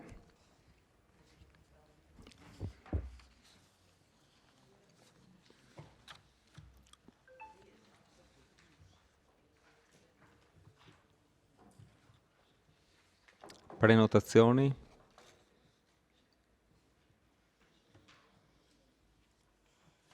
Consigliere D'Antoni, prego. Sì, niente da dire sul progetto dei 600.000 euro. Io ho espresso il mio apprezzamento anche in commissione a cui ho partecipato appunto, e nella commissione, Assessore, avevo chiesto all'ingegner Curti che ci presentasse uno straccio di progetto su cui poter ragionare. Sì, ho capito, però anche la normativa sui lavori pubblici prevede che quando inseriamo un progetto nel piano annuale, nel programma, ci deve essere, oltre al finanziamento, ci deve essere anche un progetto preliminare di fattibilità, chiamatelo come, ma qualche cosa che ci dica che cosa vogliamo fare. Tant'è che anche parlando in commissione, che c'era l'ingegner Curti, si è anche detto che probabilmente anche i 600.000 euro potrebbero anche non bastare, perché poi è venuto fuori il discorso dell'antisismica, no? Assessore, in quella riunione è stato detto anche questo. Allora, cioè, inserire nel piano annuale delle opere pubbliche 2022 un progetto da 600.000 euro senza avere una descrizione di che cosa vogliamo fare, senza che qualcuno ci abbia pensato come vengono fuori questi 600.000 euro, a me sembra che sia contro la normativa vigente e contro anche, diciamo, una serietà di approccio da parte dei consiglieri. Io avevo, per scrupolo, avevo chiamato stamattina anche l'ingegner Curti, che non era al lavoro, però alla terza telefonata, quarta, mi ha risposto e gli ho detto: guardi, mi mandi almeno un pezzo di carta che possa farglielo vedere. Sì.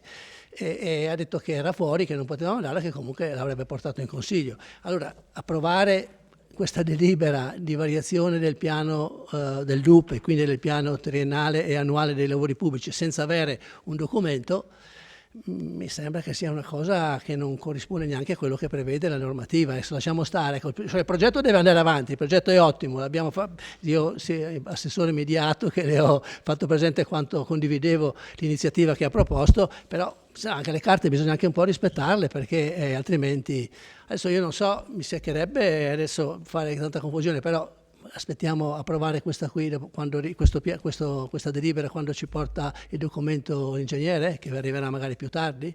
Sì, mi dispiace, perché più che telefonare, dire così che c'è l'argomento e che il piano triennale non viene approvato, cioè io non lo approvo se non c'è questo documento, e io più di così non posso fare, insomma. Sì, di fatto l'ingegner Curti arriva, solo che è stato per giustificare giustamente la domanda che le aveva fatto in commissione, di avere, prima di approvare la variazione, di avere un'idea di cosa stava succedendo. Abbiamo anticipato il punto, ma lei non lo sa, quindi arriva dopo. Però volevo solo farvi notare, è chiaro che è sulla fiducia, che negli elementi per la firma, vedete questo, per gli edifici da ristrutturare, alla firma della convenzione che Conegliano deve fare, perché dopo il nostro punto 8 di oggi, Conegliano va alla firma, devono essere disponibili alcuni documenti, tra cui la descrizione della proposta di intervento architettonico, strutturale, impiantistico, la scheda, eccetera. Quindi è chiaro che tutti i documenti ci sono, solo che non li abbiamo ancora visti. Scrivere 600.000 senza dire, non so, qual è il volume, che tipo di lavori si fanno, certo. se c'è il problema dell'antisismica, se ci sono gli impianti, l'ascensore, 4 cose che poi le cifre si scrivono e poi si possono anche cambiare. Il lavoro grosso, come ci ha detto anche l'ingegner Curti, il peso, diciamo, importante è stato dato dal fatto che lo stabile non era sismicamente a posto e quindi l'adattamento, la messa in sicurezza è costosissima, perché se ci pensate fino a qualche anno fa c'erano le 2 direzioni didattiche e di fatto anche internamente era già stato riattato, messo a posto, ci sono le finestre nuove. Questo lavoro dell'antisismico ovviamente ha influenzato, però è vero che in questo istante il progetto ce l'ha lei in borsa. Sì, e questo a maggior ragione, perché poi approviamo anche da qualche parte la modifica, no? Anche qui la modifica del piano triennale delle opere pubbliche, modificando l'importo dell'adeguamento della ex scuola Zanette, modifichiamo l'importo da 350 a 500.000, cioè l'abbiamo approvato a maggio, a giugno, il primo inserimento, adesso la seconda, dopo 2 mesi torniamo a modificare, cioè è chiaro che non so se hanno fatto un minimo di progetto preliminare per determinare queste cifre. Adesso io non voglio creare problemi, però mi sembrerebbe opportuno andare avanti con la discussione e poi una volta che ci fa vedere questo progetto poi lo approviamo anche il piano delle opere pubbliche, insomma, ecco. Sì, se volete, ecco, ecco.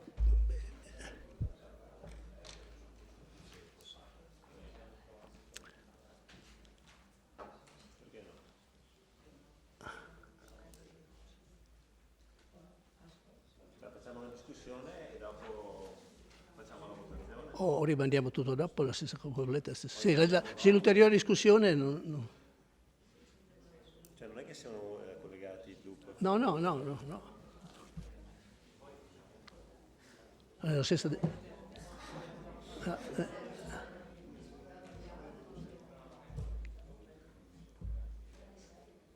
sono collegati i punti? No, non sono, quindi possiamo... soprassedere e passiamo, oppure completiamo la discussione su questo.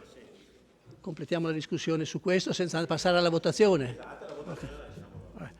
Allora l'altra cosa che io volevo chiedere era quella, che qui ci vorrebbe l'ingegner Curti, era quella relativa alle motivazioni che hanno portato all'aumento di spesa dell'adeguamento ad uso uffici della scuola Zanette, per la quale chiedo nuovamente a qualcuno se diciamo, abbiamo delle assicurazioni da parte dell'Agenzia delle Entrate sulla decisione di venire a Vittorio Veneto, e se questi lavori, che alla fine sono già lievitati da 350.000 euro a 500.000, se questi lavori sono stati fatti in relazione alle esigenze dell'ufficio che dovrebbe venire ad occupare questi locali, o se siamo in una fase ancora di sistemazione delle strutture e aspettiamo qualcuno che ci dica qualche cosa, non so, ecco, però sono 500.000 euro, insomma, non sono cifre così piccole, no? Quindi andare avanti un po' alla cieca. Non so se si va avanti la cieca, perché magari in commissione, nelle 2 commissioni ho chiesto questa cosa. Tutti mi dicono che non c'è niente, allora chiedo al sindaco, che mi sta sorridendo, ma c'è uno straccio di carta in cui l'Agenzia delle Entrate ha detto che cosa vuole, se verrà alla fine, come tutti ci auguriamo, che cosa vuole avere dentro questi locali? Nessuno sa, quindi spero che lo sappia lei, signor sindaco, perché qui abbiamo chiesto a tutti. Grazie, consigliere.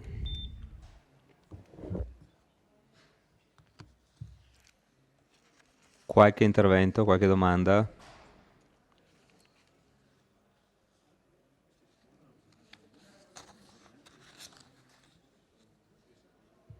Consigliere Bagliana, prego. Sì, allora, vorrei fare due o tre domande. Allora, innanzitutto Microfono. All'assessore Posocco, relativo alla modifica della durata del quadro economico del servizio di gestione aree di sosta a pagamento. Se me lo spiega meglio, perché vorrei capire la modifica, in cosa consiste. E poi anch'io ho il quesito famoso della scuola Emilio Zanette, quindi magari aspettiamo una risposta rispetto a questo, per capire appunto se l'Agenzia delle Entrate ha sottoscritto qualche documento, qualche impegno, perché leggendo i giornali sembrerebbe che il comune di Conegliano stia premendo presso l'Agenzia delle Entrate affinché l'Agenzia rimanga a Conegliano. Quindi chiediamo se ci sono degli impegni formali rispetto a questo punto. E poi all'assessore Caldart volevo sollevare una questione rispetto, sì, mi trovo assolutamente d'accordo con il progetto, insomma, che state portando avanti, mi sembra ottimo come iniziativa e come soluzioni.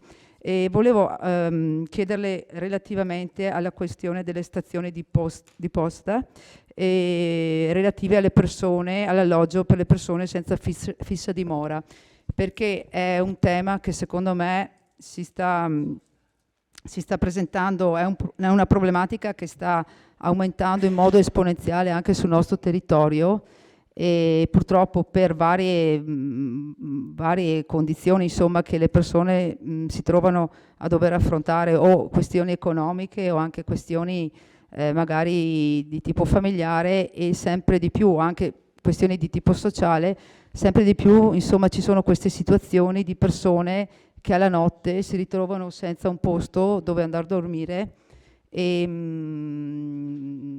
ne abbiamo anche, voglio dire, diretta esperienza, nel senso che facendo parte di alcune associazioni più di una volta è capitato che di notte riceviamo telefonate per andare a soccorrere o qualmeno a dare aiuto a persone che soprattutto d'inverno si trovano all'esterno a dover dormire da qualche parte, anche nei nostri giardini o sotto qualche porticato. E vorrei, magari lei sicuramente ne ha conoscenza di questo, vorrei magari affrontare, non in un modo approfondito questa sera, questa tematica, però vorrei capire se eventualmente questi 10 posti letto che il comune di Conegliano attiverà nel proprio territorio sono posti a cui anche noi come comune potremmo in qualche maniera fare riferimento, e soprattutto vorrei anche evidenziare la questione del collegamento all'emergenza, perché quando ci sono queste emergenze, sono emergenze immediate, ci sono praticamente persone che non sanno a chi rivolgersi o non sanno chi chiamare. Penso che sia importante attivare o dei numeri o un sistema di allerta, un sistema di soccorso, in modo che, appunto, ripeto, qualora si verificassero certe situazioni, e ripeto, nel nostro comune si stanno verificando sempre più spesso, uno possa in qualche maniera sapere che c'è un punto di riferimento a cui rivolgersi nell'immediato durante la notte. E quindi ecco, vorrei un attimo, magari, non so se è l'argomento di questa sera, magari no, però magari approfondire anche questa tematica in un'altra occasione. Grazie. Grazie, consigliere Belliana. Consigliere Dus. Sì, anch'io trovo lodevole l'iniziativa di partecipare a un bando che ha una giusta dimensione per la nostra comunità e che ha sicuramente uno scopo nobile, soprattutto conoscendo cosa viene fatto lì. E quindi benissimo che ci sia dato il via a questo tipo di iniziativa. Cerchiamo di portarla a casa senza fare scivoloni, perché sappiamo bene che il PNRR è un ginepraio e quindi è facile inciampare e poi trovarsi sul groppone non solo a dover coprire le spese ma anche tutto ciò che ne consegue. E siccome è giusto o sbagliato che sia, anche la progettazione e il finanziamento di un marciapiede chiede una progettazione di un certo tipo, a maggior ragione penso che un intervento, la partecipazione a un bando così importante presupponga che ci sia quantomeno un minimo di progettazione. Ecco, quindi se questa sera ci viene presentata, noi poi siamo ben contenti che questa cosa possa andare avanti. Ecco, mi sembra una richiesta abbastanza banale, insomma, ecco, tutto qua. Grazie consigliere. Allora, visto che l'ingegnere è arrivato, se vuole, consigliere De Antoni, ripetere la domanda che aveva posto all'inizio, quindi le due domande. Quindi una è quella relativa al progetto per i percorsi di autonomia per persone con disabilità. Quindi avevamo parlato di vedere una bozza di progetto, insomma, in cui si capisse quali sono i lavori che vengono fatti, qual è il quadro economico, quali sono le problematiche che abbiamo di fronte per realizzare questi appartamenti. E l'altra domanda è relativamente alla scuola Zanette, in cui abbiamo 4 mesi fa approvato un primo intervento da 350.000 euro, adesso a distanza di pochi mesi siamo già arrivati a 500.000, volevamo capire quali sono i motivi che hanno portato a questo aumento di spesa e capire anche lo stato del progetto, cioè il progetto è già stato redatto, sono già state iniziate le procedure per l'appalto, capire a che punto siamo, insomma, con la progettazione e l'eventuale realizzazione di questo intervento sulla scuola Zanette. Grazie consigliere. Lascio la parola all'ingegner Curti, prego. Ho sbagliato, scusate. Buonasera. Scusatemi, ma io ero convinta di avere il 7° punto all'ordine del giorno e quindi ero andata a cena, scusate. Allora, parto dalla Zanette. La Zanette abbiamo fatto chiamarlo progetto di fattibilità tecnico-economica è eccessivo. Avevamo fatto una bozza di progetto, un'analisi progettuale per capire grosso modo quali potevano essere i costi a cui andavamo incontro. Dopodiché l'abbiamo presentata all'Agenzia delle Entrate. Nel frattempo sono emerse esigenze che all'inizio non erano così evidenti. In primis la necessità di intervenire sulla centrale termica, perché lì abbiamo una centrale termica che serve la scuola, serve l'asilo e serve la palestra. Quindi c'è la necessità di intervenire perché cambiando l'uso alla scuola e facendolo diventare qualcosa di diverso che non è più scuola, sotto il punto di vista di quella che è la prevenzione incendi, dobbiamo rifare la prevenzione incendi per la centrale termica con tutte attività di adeguamento. Sono emerse esigenze sempre relative alla prevenzione incendi per quelli che potrebbero essere gli archivi che vanno inseriti all'interno. Chiaramente la scuola, le aule non hanno bisogno di essere compartimentate, gli archivi hanno esigenze diverse, e questo ha fatto crescere i costi portando il quadro economico, che purtroppo però non ho con me perché non pensavo dovessimo parlare anche di questa scuola, a 600.000 euro.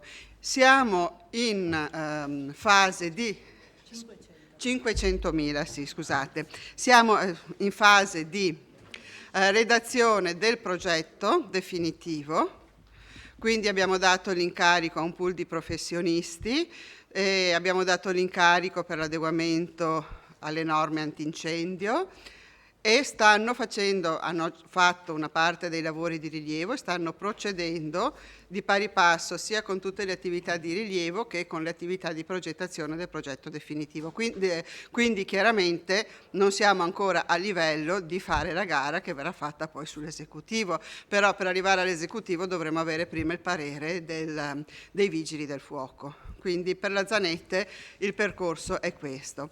Per quanto riguarda invece la palazzina di via Galilei, anche qua per partecipare al bando avevamo fatto una stima come ufficio, diciamo, parametrica, quindi conoscendo un po' la superficie dei due piani su cui andiamo a intervenire, che sono, mi pare, il primo e il secondo, o il secondo e il terzo, sì, comunque che sono circa 110 metri quadri netti, 140 lordi a piano. Avevamo fatto una stima di un intervento di manutenzione straordinaria con l'inserimento però dell'ascensore e di un minimo di aggiornamento degli impianti, che ci portava a 170.000 euro di lavoro. Solo successivamente è emersa l'esigenza di dover affrontare anche il miglioramento sismico, che era quello che avevo anticipato. Per cui noi abbiamo fatto fare una verifica al SismoCert che ha valutato lo stato dell'edificio sempre in maniera parametrica, nel senso che non c'è ancora un progetto, però sulla base dei lavori che normalmente vengono fatti su edifici di questo genere, ha valutato un costo di circa 150 euro a metro cubo per il miglioramento sismico, e quindi sulla base di questi abbiamo stimato quello che è il costo dell'intervento.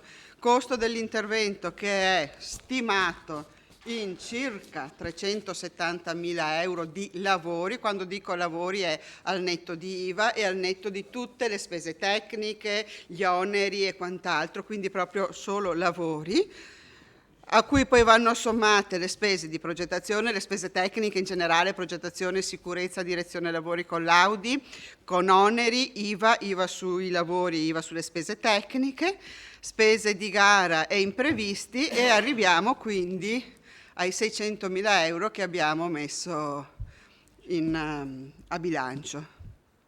Sì, le spese tecniche sappiamo quanto sono perché abbiamo già inserito l'intervento del piano. Sì, perché abbiamo fatto sulla base delle spese previste e delle voci di spesa previste, calcoliamo la parcella.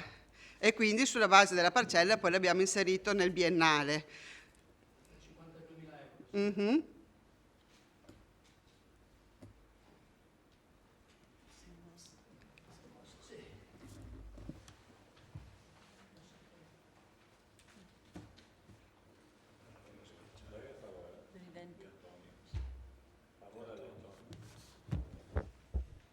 Sì, volevo continuare nel colloquio con l'ingegnere.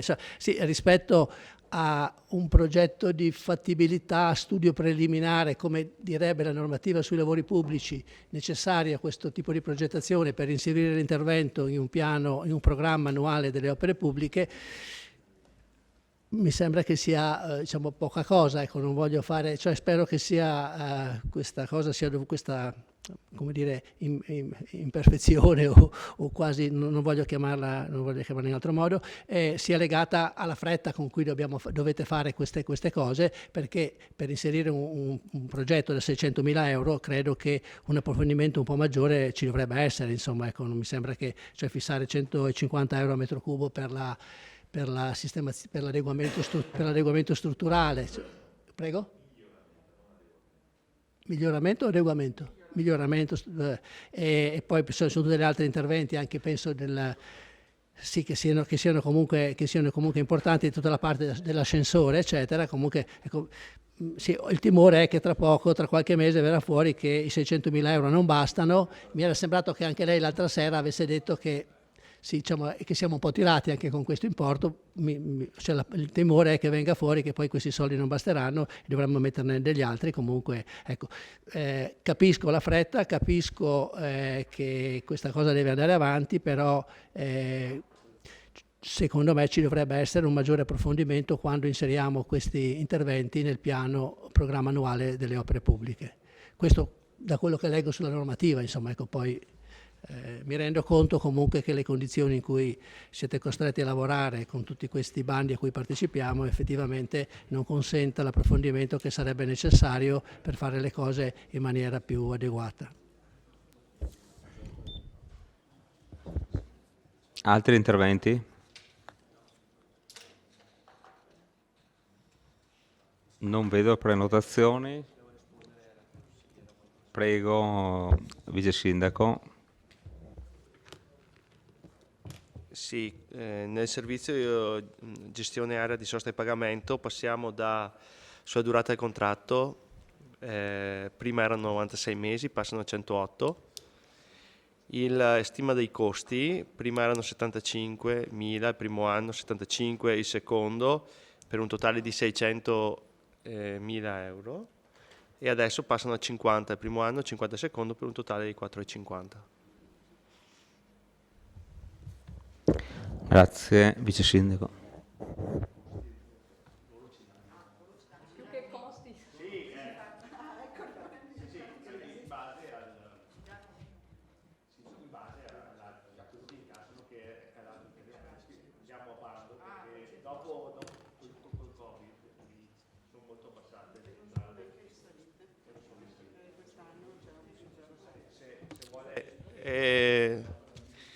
Siamo partiti siamo passati dai 218.000 euro nel 2019 pre-Covid, adesso i primi i tre trimestri, manca il quarto, siamo a 107.000 come incassi totali. Quindi andando a bando cerchiamo, poi vediamo come va il bando, insomma.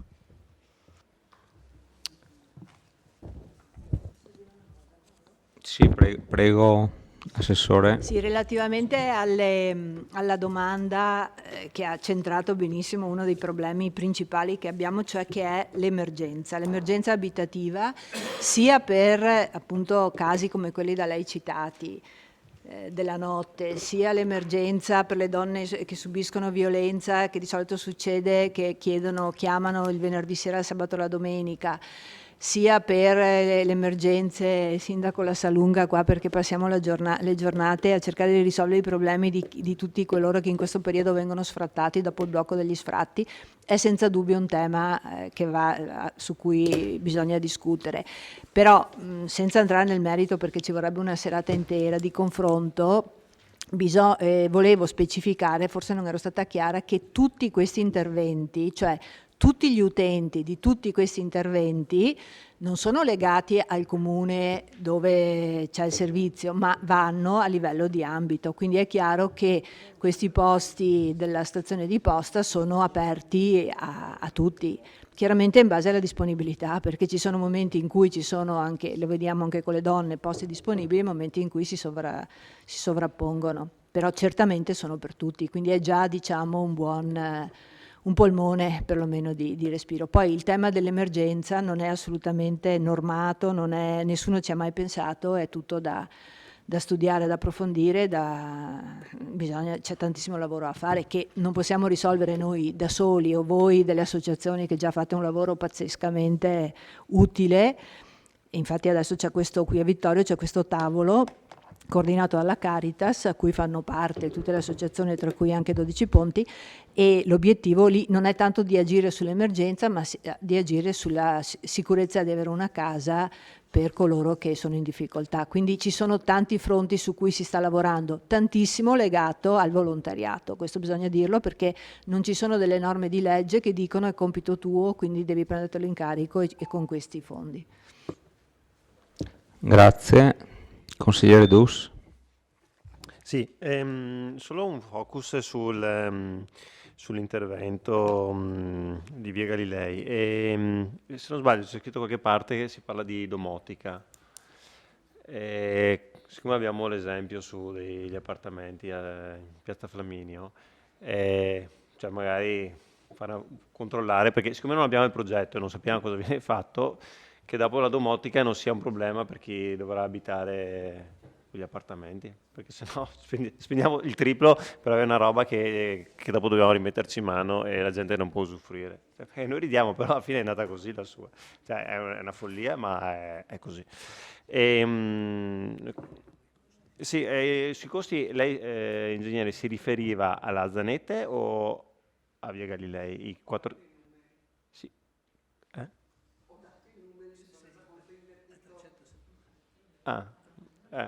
No.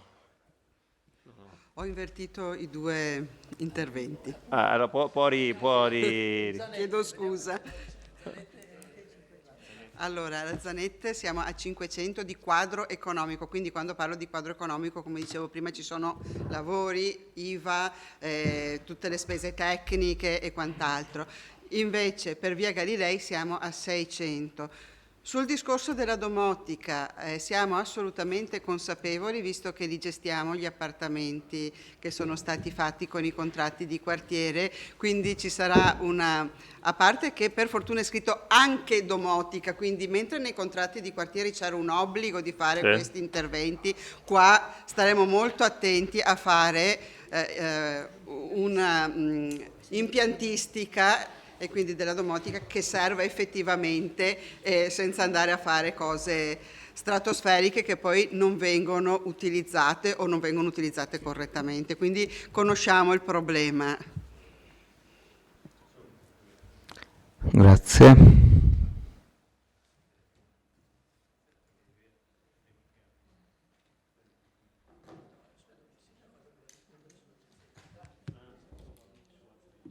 Altre domande? Altri interventi? Sindaco, prego. Sì, il nostro rapporto con l'Agenzia delle Entrate è iniziato quando è iniziato, che avevamo intravisto questa possibilità, ci siamo offerti e l'interlocuzione è avvenuta.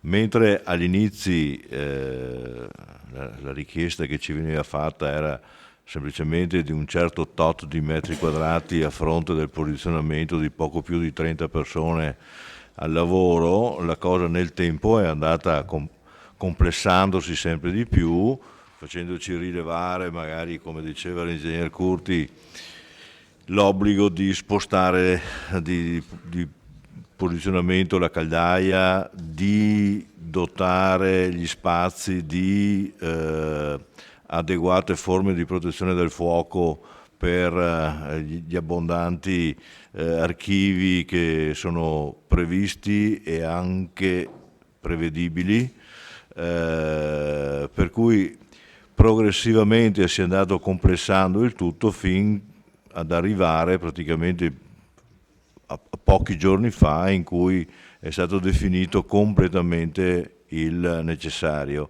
È chiaro che per decollare adesso stiamo aspettando a giorni, direi, di formalizzare anche, non abbiamo fatto le corse per formalizzare, perché abbiamo fatto le corse per capire esattamente i fabbisogni che c'erano, ecco. Grazie Sindaco. Se non ci sono altre prenotazioni io Vado avanti con la dichiarazione di voto. Dichiarazione di voto. Consigliere De Antoni, prego. Io non mi ritengo soddisfatto dalle dichiarazioni che ha fatto, delle comunicazioni che ci ha fatto l'ingegner Curti sulla previsione di spesa e sulla progettazione relativa all'intervento sul fabbricato di Via Galilei.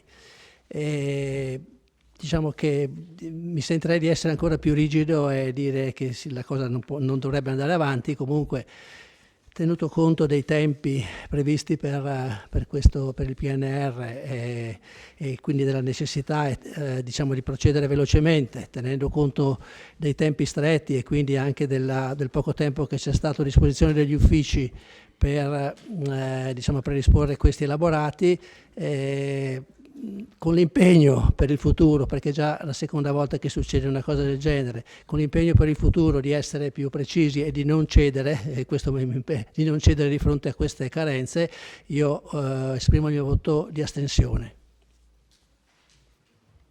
Grazie consigliere. Altre dichiarazioni? Consigliere Dus? Sì, come gruppo siamo assolutamente concordi nel tentare di percorrere la strada di trovare dei finanziamenti per questo percorso di autonomia per le persone con disabilità e quindi su questo intervento di Via Galilei. Tuttavia questo qui è meramente un titolo, in quanto a nostra richiesta ancora credo che nessuno abbia potuto vedere cosa concretamente verrà fatto lì dentro, e questo francamente ci dispiace, perché sarebbe anche il caso di presentare alla città come poi si decide di fare degli investimenti così importanti. Oltre a questo l'intervento sulla scuola Zanette è manchevole anche questo di progettazione e dei chiarimenti sui numeri che sono stati presentati, per cui ci asterremo da questa votazione. Grazie consigliere Dus. Altre dichiarazioni di voto? Consigliere De Bastiani, prego. Sì, anche noi dichiariamo la nostra astensione al voto del punto dell'ordine del giorno, pur condividendo e apprezzando l'iniziativa dei percorsi di autonomia per persone con disabilità, che però sono solo una parte della delibera che andiamo a votare. Ci sono altri punti, come già citato dai colleghi prima, per esempio quelli della scuola Zanette, che non ci sembrano sufficientemente illustrati, per cui noi ci asterremo. Grazie consigliere De Bastiani. Bene, passiamo in votazione per la delibera in oggetto, illustrata e discussa. Favorevoli? 1, 2, 3, 4, 5, 6, 7, 8, 9, 10. Contrari? 0. Astenuti? 6. La delibera è approvata con favorevoli 10, contrari 0, astenuti 6. Votiamo ora l'immediata eseguibilità. Favorevoli? Sempre 10. Contrari? 0. Astenuti? 6. La delibera è immediatamente eseguibile. Passiamo al punto numero 5 dell'ordine del giorno, bilancio di previsione 2022, 2023, 2024, settima variazione con applicazione dell'avanzo di amministrazione 2021. Lascio la parola al vice sindaco Posocco, assessore al bilancio. Grazie Presidente. Allora, con la dottoressa D'Apparè qui presente abbiamo cercato di costruire una delibera più chiara possibile con tutti i punti, quindi io mi limiterò a illustrare i maggiori impegni, diciamo, le cifre maggiori. Poi la dottoressa D'Apparè e io siamo qui per magari rispondere alle vostre domande, alle vostre osservazioni. Partiamo dalle maggiori entrate, vedete utili da società partecipate 88.197, precisamente Vittorio Veneto Servizi 193.701 e Asco Piave 54.495. in bilancio erano stati messi 120.000 euro, quindi la differenza che trovate è perché appunto eravamo rimasti prudenti quando abbiamo fatto il bilancio di previsione, e quindi adesso li trovate come maggiori entrate. Abbiamo proventi ed extra profitti degli impianti fotovoltaici per 182.000 euro, 182, questi riguardano alcuni mesi da febbraio ad agosto 2022, sarebbero i maggiori profitti provenienti dal nostro impianto in zona industriale.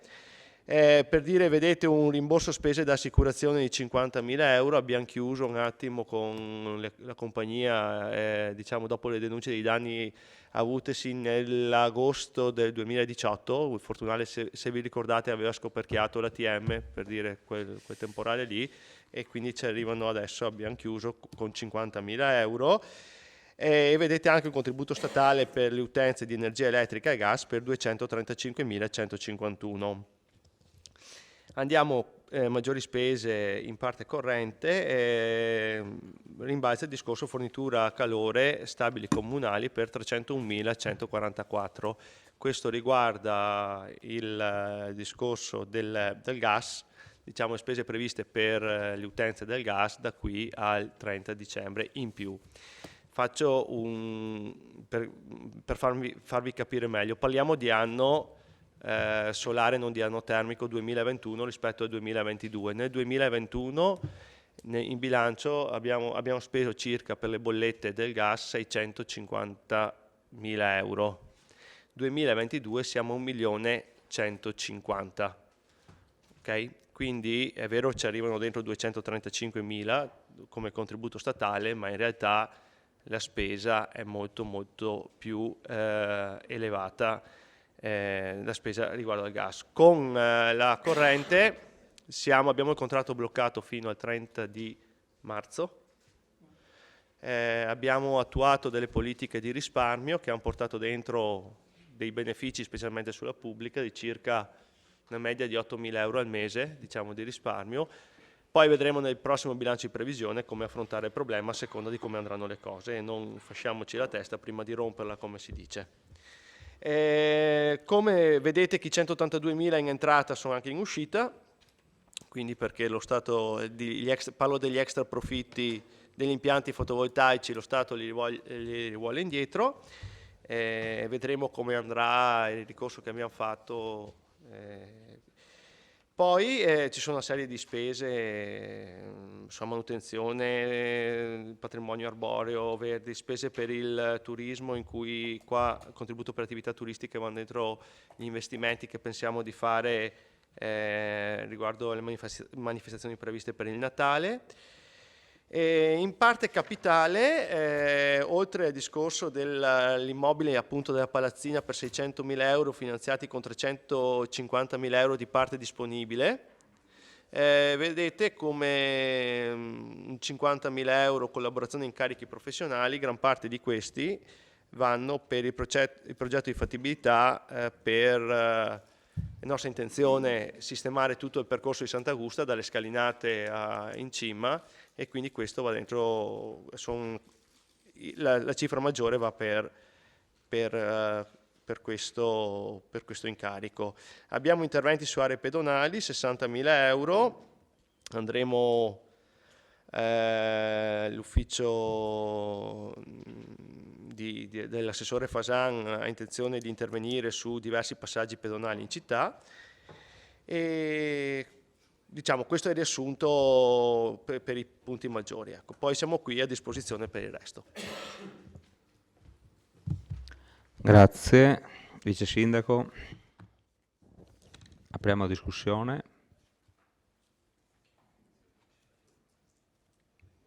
Domande veloci su particolari numeri o intervento? Intervento?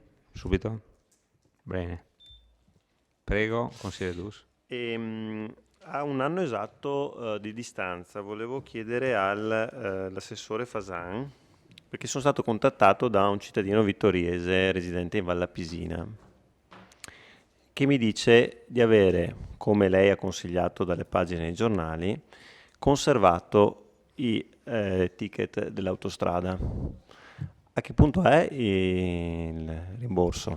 Perché a forza di mettere via ticket si sta intasando casa. Allora voleva sapere se deve portarli a lei, se li rimborsa direttamente lei, come... Non so, chiedo.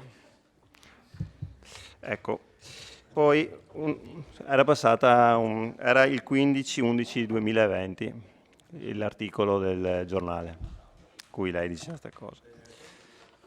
Io leggo sempre le sue interviste. Non iniziamo di botta non me ne risposta. perdo una, ci mancherebbe. Finiamo il ragionamento. C'è una spesa relativa, eccolo qua, maggiori spese organizzazione del Festival dell'Educazione per 25.000 euro. Ecco, questa è una cosa molto importante, dal mio punto di vista naturalmente, nel senso che credo che sia stato organizzato, e qui viene chiamato festival, un festival di altissimo livello, con una qualità di chi ha partecipato come relatore elevatissima, e che può avere delle ricadute concrete su quello che ci siamo detti all'inizio seduta, cioè legato alle nuove generazioni, come affrontare i nuovi problemi che stanno emergendo. E il mio auspicio è che venga aggiunto uno 0 a questa cifra qui nei prossimi anni. Perché dico questo? Perché sono queste le cose, ripeto, dal mio punto di vista importanti che dovrebbe fare un'amministrazione. Ce ne sono tante, la coperta è corta, lo sappiamo, però dove possiamo agire soprattutto su cose così rilevanti che riguardano il futuro dei nostri figli, adolescenti, eccetera, eccetera. E sono temi che in Italia non vengono così affrontati, e quindi avere l'opportunità di aver iniziato questo percorso, è chiaro che con questa cifra qua si è potuto fare un percorso esclusivamente online, che quindi fa un po'... è che è come avere una Ferrari e però gli si toglie il motore. Quindi rimane una macchina bellissima ma senza motore. Mettiamoci uno 0 in più, creiamo un festival su questa cosa qui, diamo un'identità alla nostra città sull'educazione, e credo che potremo esserne poi tutti più orgogliosi. Quindi dico, questa è così, rispetto, un mio personale idea su un progetto che ho molto apprezzato. Ecco. Vorrei sapere poi, invece tornando a cose un po' più così, terra a terra, sempre dall'assessore Fasan, quali passaggi pedonali, se può dirci su quali passaggi pedonali avete intenzione di investire. Perché ce ne sono, è stato fatto un intervento importante qui in centro su un passaggio pedonale evidentemente molto frequentato. Di fronte al CEIS c'è un passaggio pedonale dove veramente molto frequentato tutte le ore, giorno e notte, anche di notte, glielo posso confermare. Lei non frequenta la notte vittoriese, dovrebbe frequentarla anche di notte, e è molto pericoloso. Ci sono stati anche degli incidenti, magari lo sapete, perché non si vede niente, è in mezzo agli alberi, la gente non se l'aspetta, insomma. Allora io magari dico, se tra gli investimenti che lei ha previsto ci fosse anche quello, ben venga. Per il momento mi fermo qui, avevo anche altre cose, però adesso dovrei andare a ripescarle. Grazie. Grazie, consigliere. Consigliere De Antoni.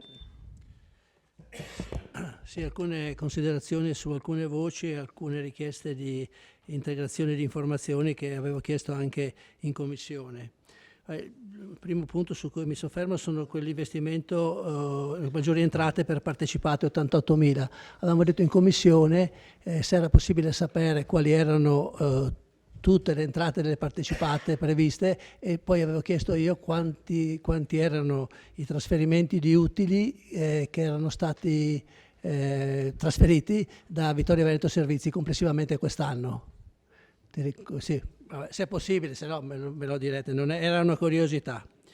E poi volevo sapere, sempre con riferimento appunto al trasferimento degli utili da parte di Vittorio Veneto Servizi, volevo capire questo intervento di 60.000 euro di cui avete appena parlato, quindi contributo da Vittorio Veneto Servizi per interventi aree pedonali. Che cos'è questo contributo? Cioè è una decisione di Vittorio Veneto Servizi che dà un contributo al comune per fare queste opere, e su questo, diciamo, un minimo di chiarezza su questi passaggi mi piacerebbe sapere qual è, perché non è così semplice che una società partecipata, Vittorio Veneto Servizi, che ha un suo programma di attività, possa facilmente dare questi contributi pur al socio al 100% che è il comune, senza rispettare determinate previsioni normative fiscali e quant'altro. Questo era un punto. Poi l'altro punto era quello degli extra profitti, no? Va bene, l'assessore ha già spiegato che questa voce è in entrata e in uscita, aspettiamo il ricorso al TAR.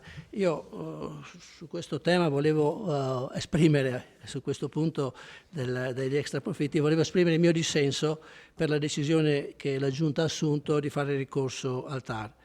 Primo perché questo contenzioso tra comuni, province, regioni e Stato è deleterio. Fa perdere soldi per spese legali, quindi godono gli avvocati, fa perdere tempo agli uffici e ai tribunali amministrativi. Nel particolare, relativamente agli extra profitti, faccio presente che gli importi complessivi che sono in gioco sono un po' superiori ai 180.000 qui a Vittorio Veneto, ma ho letto sul giornale almeno 10 miliardi, no? A un certo momento della stagione erano almeno 10 miliardi e riguardano tutte le grosse società, cioè il Comune di Vittorio è piccolino rispetto all'ENI, alle multinazionali estere che in qualche modo utilizzano questi extra profitti, no? Però diciamo, questi soldi, questi miliardi, che sono almeno 10, forse sono anche di più, vengono poi utilizzati dal governo per venire incontro alle famiglie gravate dal rincaro delle bollette per luce, gas, e anche per ristorare in parte le maggiori spese a carico dei comuni, come si rileva dal punto che l'assessore ha già segnalato, di quei 235.000 euro che diciamo sono stati già versati dallo Stato per le maggiori spese per l'energia elettrica e il gas.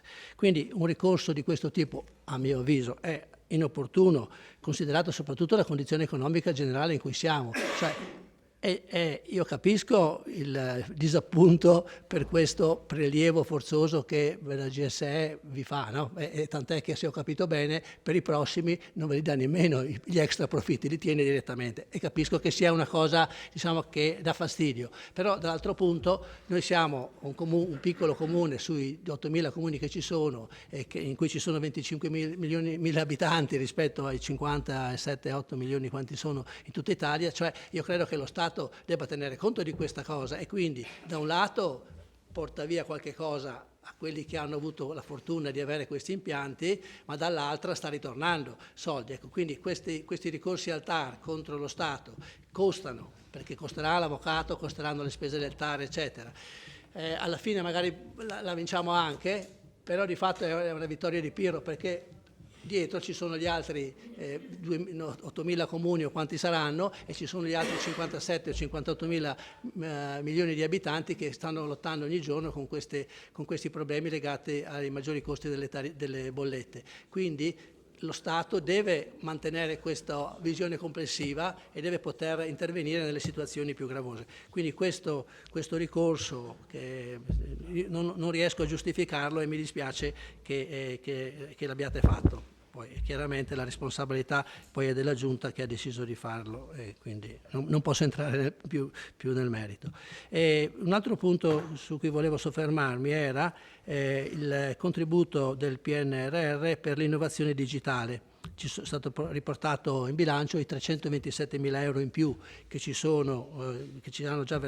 che lo Stato ci ha già versato, e diciamo ho chiesto in commissione che cosa si voleva fare con questo intervento. Volevo capire se c'è già un progetto, perché correttamente la dottoressa Daparè ci ha elencato le azioni che sono previste con questi 327.000 euro, che sono quelle riportate anche nel DUP, in cui sono riportate le 4 azioni, il cloud, quelle robe là, no? Però c'è già un progetto per quello che si vuole fare. Come mai non è stato inserito nel piano annuale delle opere pubbliche o nel piano triennale delle opere pubbliche o nel piano degli acquisti, se si faranno fare degli acquisti di macchinari o altre cose?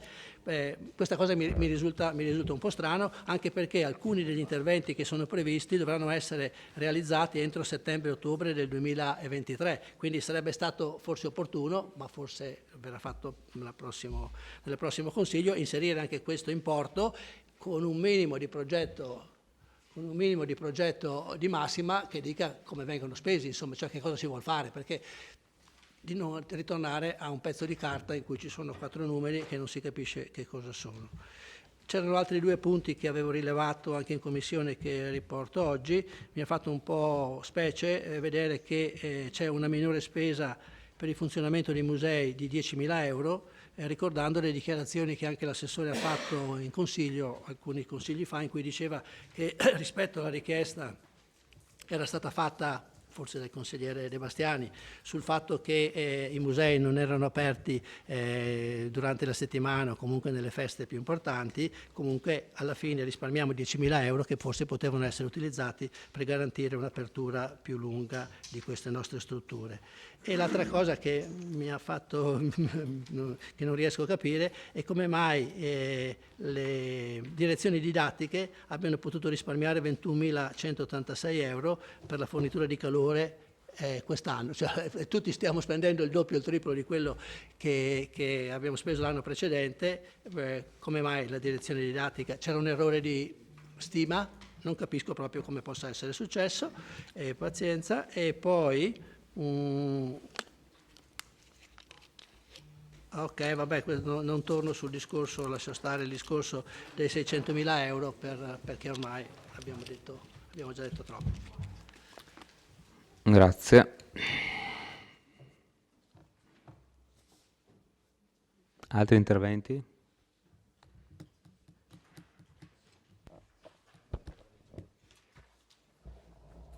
Se non ci sono altri interventi, assessore, vice sindaco, prego. Un altro intervento o una domanda? Sì, una domanda, il primo intervento. Allora, su maggiori entrate volevo chiedere relativamente al discorso degli introiti rette asilo nido più 30.000 euro, a cosa si riferiscono, scusi. E poi, per quanto riguarda il contributo statale per l'energia elettrica e il gas, l'aumento di 235.000 euro di contributo, però poi in uscita appunto avete i 301, volevo capire se i contributi che arrivano dallo Stato, per esempio quelli dell'energia elettrica, sono interscambiabili rispetto alla spesa per il calore, voglio dire, si possono utilizzare e queste cose. Poi assessore, io la pregherei, non qui stasera, ma di voler fornire un dato più completo rispetto alle spese, all'aumento di spese esponenziali per quanto riguarda il consumo di energia elettrica e rispetto poi ai contributi che arrivano dallo Stato, per spiegare magari ai cittadini perché si legge sempre più spesso, insomma, sui giornali o anche sentendo un po' l'opinione pubblica che c'è questa lamentela rispetto alla chiusura dell'illuminazione pubblica, però io penso che se effettivamente c'è necessità di chiudere, di tagliare, vada anche spiegato in termini proprio economici le differenze che ci sono e gli aumenti di spesa, cioè in modo un po' più non so se è inteso, insomma, magari sì, no, ma l'ha detto, però voglio dire, secondo me lo dovrebbe dire portando dei dati, non so, perché le variazioni di bilancio sto suggerendo un po' un percorso da poter, anche per essere più chiari nei confronti della cittadinanza, no? Poi per quanto riguarda il discorso vedo un aumento di spese per quanto riguarda il patrimonio arboreo e la tutela dell'ambiente, e anche qui allora ci sono sempre delle variazioni, quasi sempre appunto maggior spese. Questo si fa pensare che il patrimonio e la manutenzione del verde sia fatta in modo accurato, però abbiamo visto che insomma quest'estate ciò non è avvenuto. E per quanto riguarda, riferendomi prima alla questione della mozione consigliere De Nardi, in cui lei diceva che almeno ci avevamo dato un tetto di 30 giorni per poter rispondere o poter portare una mozione all'interno del Consiglio Comunale, io vorrei ricordare all'assessore Fasan che ho depositato un'interrogazione circa, penso 2 mesi fa, a cui lei non mi ha dato risposta, era un'interrogazione scritta e si riferiva proprio alla manutenzione del verde. Io non ho avuto risposta rispetto a quell'interrogazione sulla gestione del verde. Ecco, cortesemente se la volesse prendere in considerazione e darmi una risposta. E appunto, collegandomi a questo aspetto della manutenzione del verde, dell'aumento di queste spese, vorrei anche capire dove, a cosa corrispondono, no? Cioè, perché dire tutela dell'ambiente o patrimonio arboreo, se mi può specificare meglio a cosa si riferisce. E poi un'altra richiesta è quella riguardante i contributi per attività turistiche, 37.000 euro, e basta. Forse non sono stata attenta quando ho spiegato quella sulle attività turistiche. Ecco, sì, ecco, per il momento così, grazie. Grazie. Prego, Vice Sindaco. Allora, cerco di rispondere per quello che è di mia competenza, poi probabilmente l'assessore Fasan dovrà. Allora, partiamo dalla domanda della fornitura calore al centro, alla direzione didattica. Era stata fatta una variazione di bilancio precedente, una delle precedenti, avevamo stimato l'aumento dei consumi troppo alto, poi a consultivo abbiamo visto che quindi torniamo indietro di questi soldi. Parliamo di energia.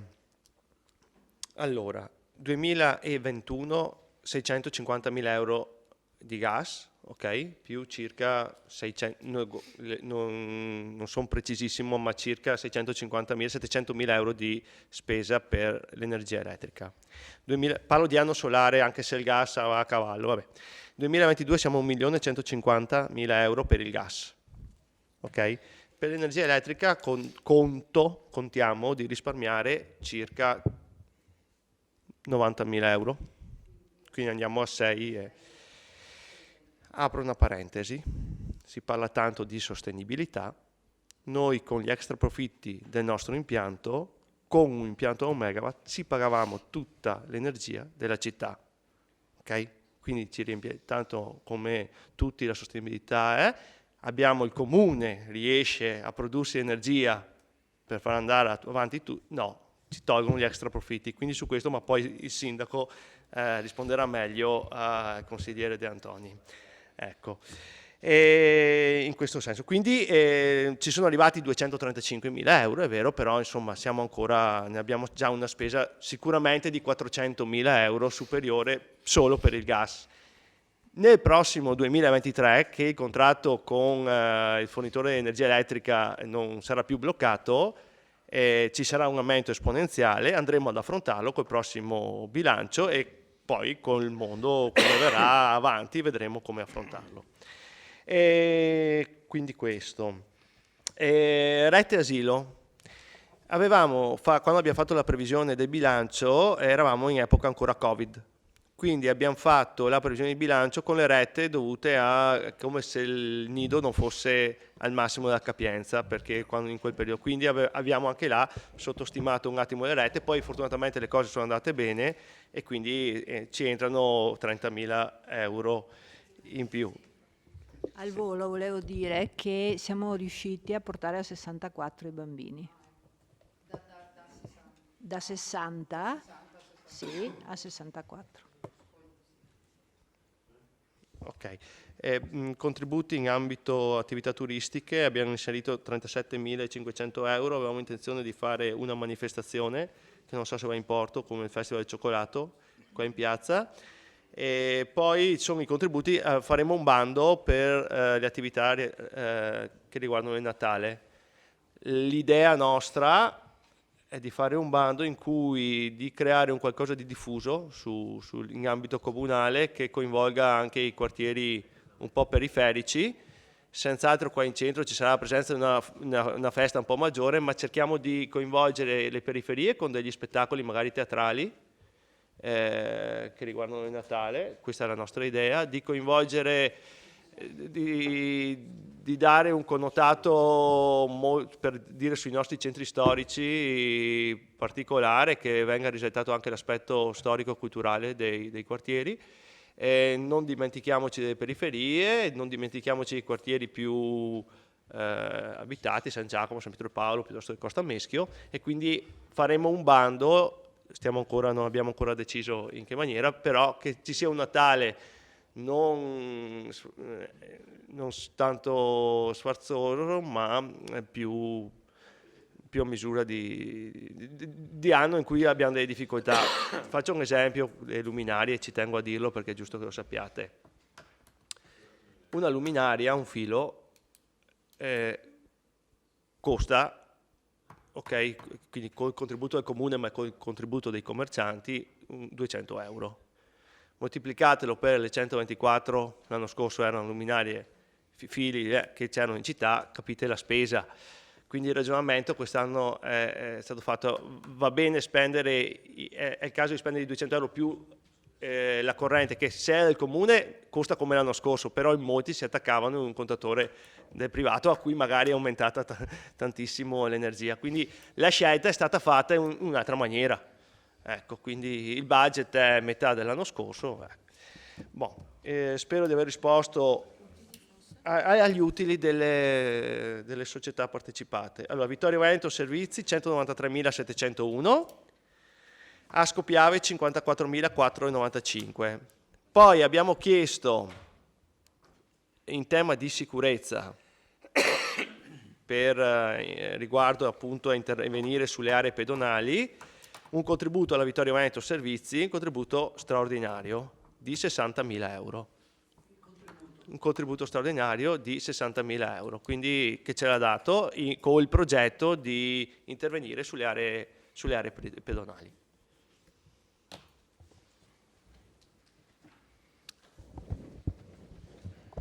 Sindaco. Il CED ha elaborato tutta una serie di richieste basate sulle disponibilità in essere col PNRR e praticamente le ha ottenute tutte. Il PNRR andava a finanziare non interventi molto grossi, molto costosi, ma tentava, si capiva, che tentava di allineare tutti i comuni elargendo dei soldi perché chi fosse stato non ancora in cloud lo faceva, che acquisisse gli applicativi i più omogenei possibili in modo da intervenire in questo senso. Per cui il nostro CED ha agito nel modo migliore, la sommatoria di tutti questi interventi hanno fatto quella cifra certamente interessante e veniva data anche ai comuni che avessero già avuto in essere quella stessa voce là, indipendentemente che dovessero ancora farlo, ma veniva dato su quel tema. Quindi alla fin fine il nostro CED avrà un risparmio, avendo già alcune cose in essere, avrà un risparmio sempre spendibile con le voci tipiche del CED su quello che è di digitale, su quello che ci sarà bisogno. C'è stato un inghippo questa settimana qua, nel senso che si sono accorti gli occhiuti controllori che su uno di questi finanziamenti era stato sbagliato una partita IVA o una cosa, non nostro, ma degli uffici che hanno gestito la cosa. Per cui, dopo essersi informati, si è deciso che era meglio rinunciare solo a quello per non correre il rischio di perdere tutto e ripresentarlo, perché c'è modo di ripresentarlo ex novo. Uno dei tanti.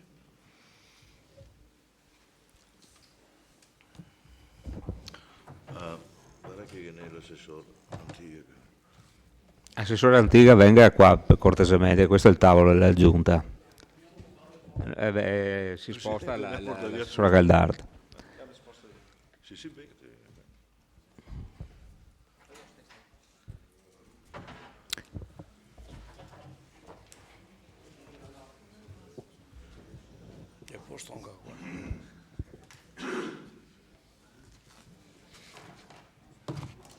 Prego.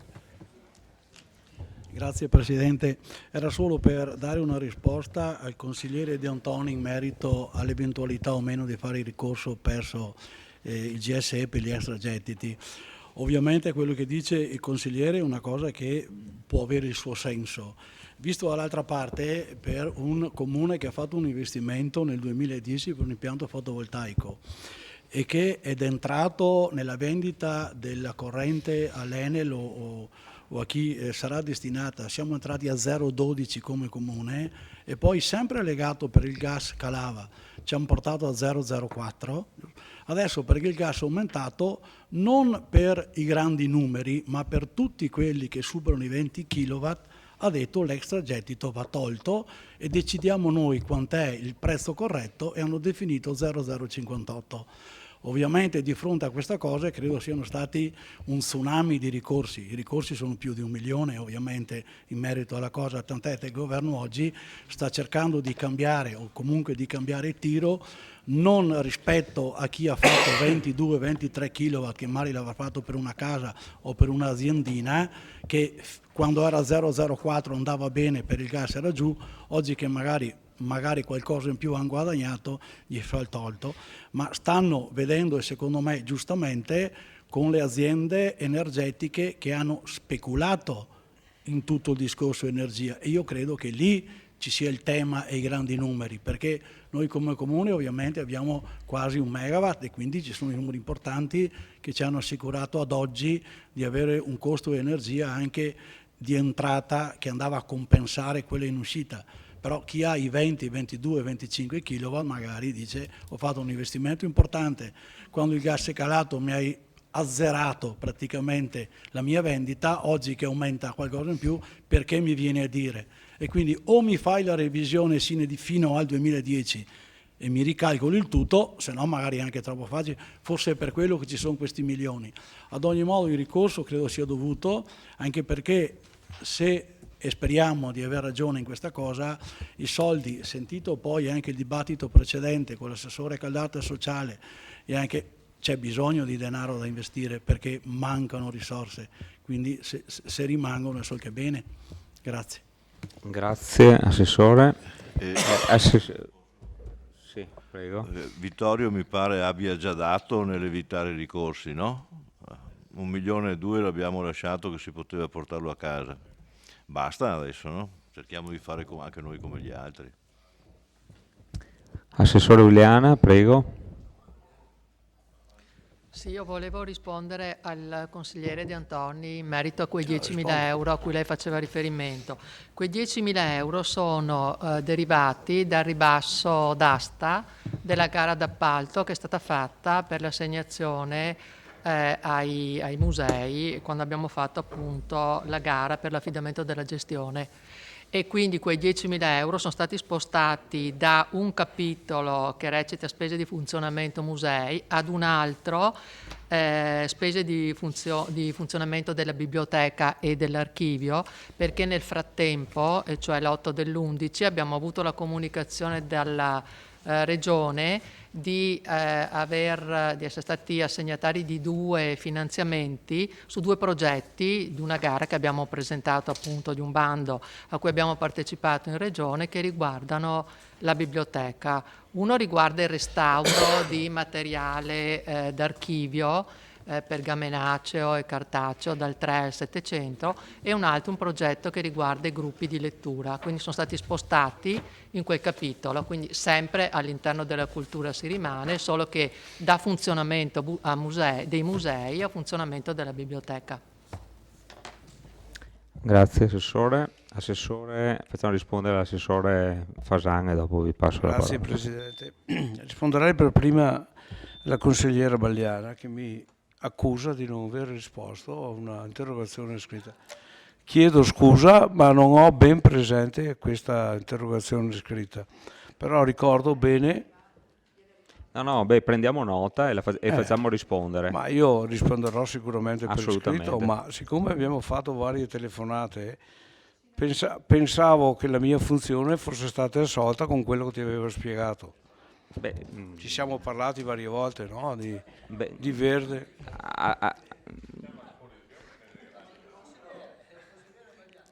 Parliamo sempre di cosa pubblica. Dai, forza. Cioè, a un atto scritto va risposto con un atto scritto. Ma mi sarà sfuggito, comunque provvederò in settimana. Risponderemo, giustamente. Prendo nota. Dus. Prego, Assessore. Grazie, troppo gentile. Marco Dus tira fuori la famosa questione del rimborso di autostrade di un anno fa. Allora, se lei c'ha il giornale, c'è scritto che ho consigliato a tutti i residenti di mettere da parte gli scontrini per un possibile rimborso. È possibile perché il comune non rimborsa nessuno, ma rimborsa autostrade.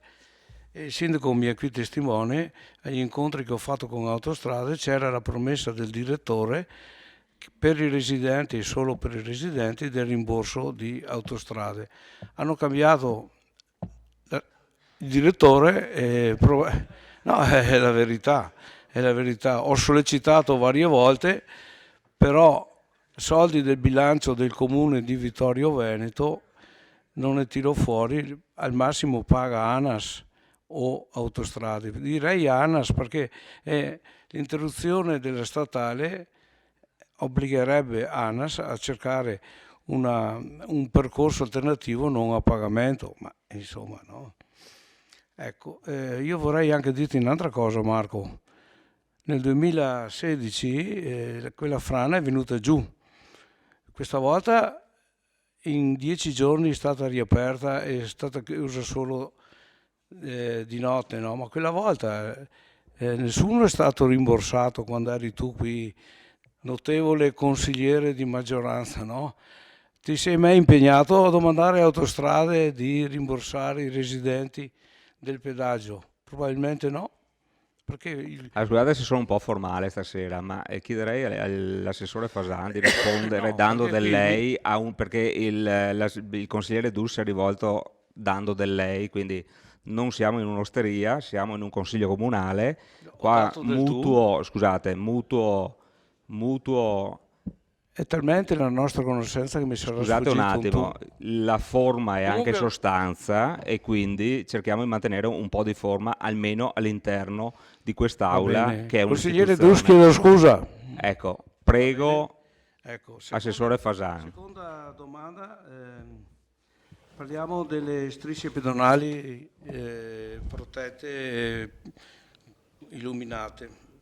Allora, quei 60.000 che ci ha dato la Vittorio Veneto Servizi, abbiamo dato un incarico e sarà assolto a breve una ditta che farà 6 passaggi pedonali protetti, di cui 3 saranno da allungare e uno di fronte al Ceis che fa 4 e 2 per arrivare a Serravalle. Questi saranno colorati e illuminati di notte. Uno è stato già fatto e realizzato di fronte alla scuola di Santa Giustina, da Porta Cadore. Basta. E poi abbiamo fatto un passaggio pedonale protetto, lei avrà visto di fronte all'ospedale, abbiamo messo anche in sicurezza, oltre che l'illuminazione, e l'abbiamo anche attrezzato perché possano attraversare in sicurezza anche i ipovedenti, non i non vedenti, i ipovedenti. Ma piano piano, con i soldi che abbiamo, con la disponibilità che abbiamo, riusciamo a fare anche delle cose intanto. Dai. Altre domande? Che ho dimenticato magari? Bene, grazie. Assessore, no, ok, mi sembra che abbiamo risposto. Consigliere De Antoni, prego. Sì, per quanto riguarda le informazioni che ci ha dato il sindaco, bene, diciamo, sono i contenuti e le azioni che erano previste nell'allegato al DUP. Quando, diciamo, abbiamo approvato il DUP, o è stato approvato il DUP due mesi fa, un mese fa, c'era comunque questa indicazione delle diverse azioni previste nella missione digitalizzazione, innovazione, competitività, cultura e turismo. Quindi io avevo chiesto quali sono gli interventi che vengono portati avanti, ma mi chiedevo soprattutto come mai non erano stati inseriti in un piano o delle opere pubbliche, se questo intervento viene considerato un'opera pubblica. No, è sopra i 200.000, cioè ce n'è uno da 215.000 che porta a un totale di 327.000. Ci sono 4 interventi. È il documento che avete voi. Cioè, mi chiedo come mai non... Prego? Ah, ecco, sì, era di chiarire un attimo questa cosa, perché stranamente abbiamo fatto la variazione al piano degli acquisti dei beni e servizi, se rientra in quella, o comunque il piano delle opere pubbliche. Sì, prego. Sì, avevo fatto la stessa domanda e la risposta è stata che hanno una tempistica differenziata, vanno dal 23-24 23 o 24 che si devono realizzare, quindi con molta probabilità, se c'è da inserire nelle forniture, verrà aggiornato quello 23 del biennio 23-24. Sì. Anche se ci sono 2 interventi che hanno termine previsto il 6 settembre 23 e il 6 ottobre 23. Vabbè, insomma, era solo per richiamare, diciamo che sarebbe bello anche per i consiglieri, se magari un'informazione più... È un intervento PNR un po' particolare quello, perché come diceva il sindaco, viene finanziato a rendicontazione e è finalizzato al raggiungimento degli standard particolari, e quindi in realtà ci daranno un contributo anche su cose che abbiamo già fatto. Sì, ho capito, vabbè. Ok, va bene, prendo atto di questo.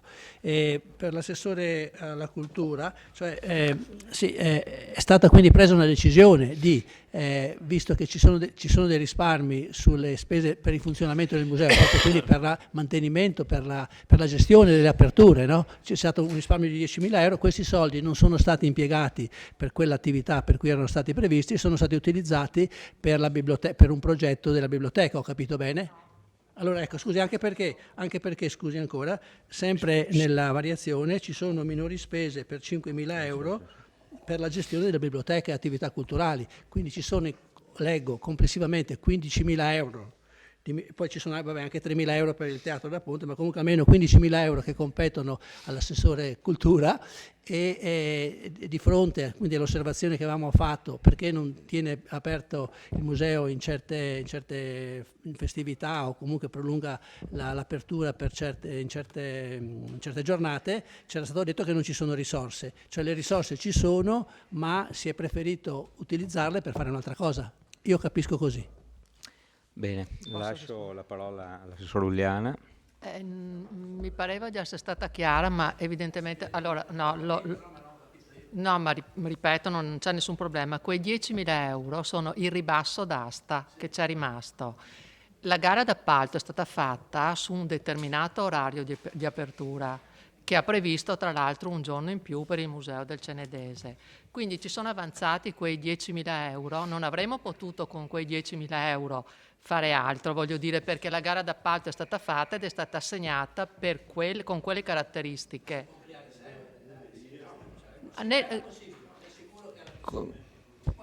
Allora, se posso finire? Sì, finisca. Allora, Quindi sono avanzati quei 10.000 euro e siccome nel frattempo abbiamo partecipato a 3 bandi regionali, siamo risultati assegnatari per 2, su uno abbiamo avuto un 15.000 euro che ci vengono chiaramente dati per questo percorso di recupero di questo materiale dell'archivio. Su un altro abbiamo avuto 4.000 euro circa, adesso la cifra esatta non la ricordo, per dei gruppi di lettura. Poi abbiamo partecipato a un altro bando che è stato accolto ma non finanziato, quindi siamo comunque in graduatoria ed arriviamo circa a 18.000 euro, 20.000 euro circa. Quindi ecco perché abbiamo spostato quei 10 sul capitolo della biblioteca, per poter andare a finanziare questi 2 bandi che abbiamo. Sì. Allora, il primo sono praticamente 18.000 euro, 15.000 euro ci dà la Regione, 3.000 li diamo noi. Sì. Quindi di questo si tratta semplicemente. Grazie Assessore. Assessore Fasan, prego. Cosa? Basta? Finito io? No. No. Bene.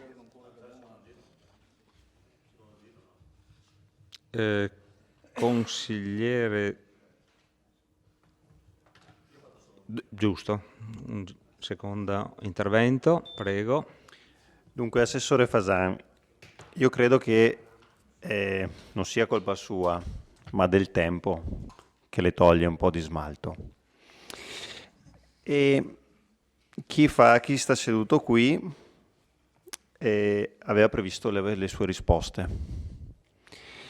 E quindi mi ero naturalmente preparato. E quindi le avevo letto la sola prima parte del suo intervento. La seconda parte del suo intervento diceva invece: è infatti concreta la volontà dell'amministrazione di rimborsare il pedaggio ai residenti qualora Autostrade non dovesse aderire alla nostra richiesta di esentarli dal pagamento finché la normale circolazione della viabilità ordinaria non sarà ripristinata. Oh, lo diceva lei, Allora, lei si deve mettere d'accordo con se stesso e dirci se le dichiarazioni che ha dato sui giornali sono vere oppure no, se invece era il giornalista che aveva capito male, che non è volontà dell'amministrazione intervenire invece dell'autostrada, e magari, se posso darle un consiglio, fare una dichiarazione in meno e cercare di fare una telefonata in più, visto che lei è così efficace nel riuscire a sbloccare gli interventi di ANAS, Autostrade e chi la va. Perché io non feci la telefonata? Perché io, ad esempio, non ritenevo che fosse percorribile la strada che invece lei ha deciso di intraprendere, cioè quella di chiedere il rimborso. Allora, visto che lei è così coraggioso e forte da poter intraprendere questa strada, le chiedo i risultati, se possiamo venire da lei o dall'amministrazione ad avere il rimborso. Perché se no non si fanno dichiarazioni sui giornali così, dicendo vedete via che dopo io vi rimborso, faccio me, chiamo io, telefono, eccetera.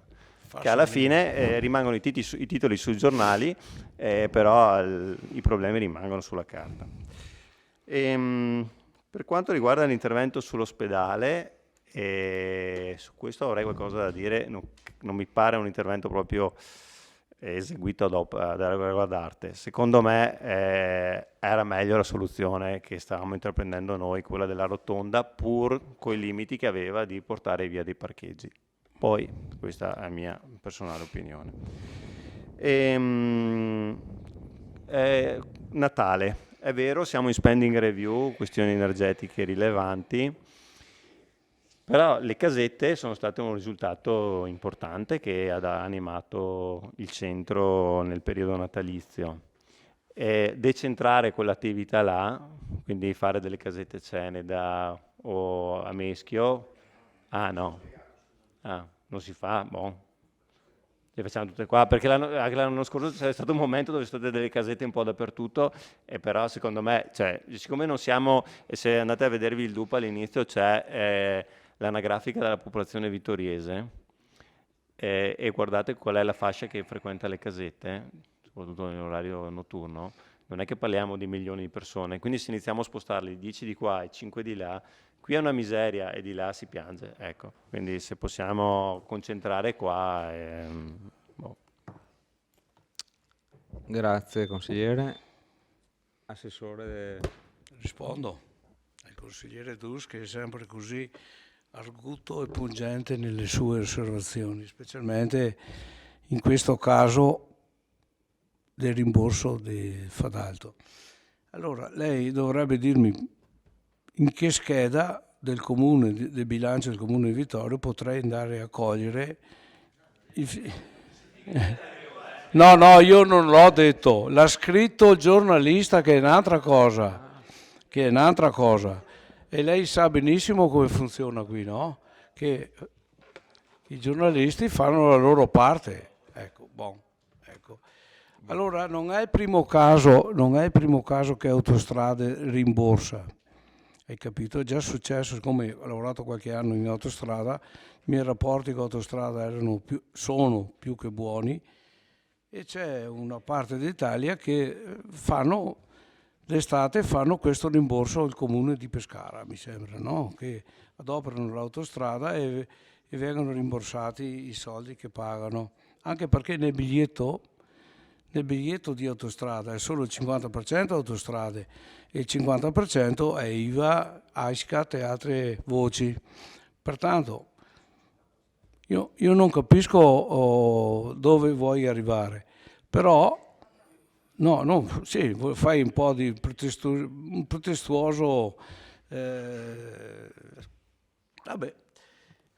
Allora, Autostrade aveva promesso di rimborsare, ma non era compito di Autostrade, a mio parere, era compito di ANAS.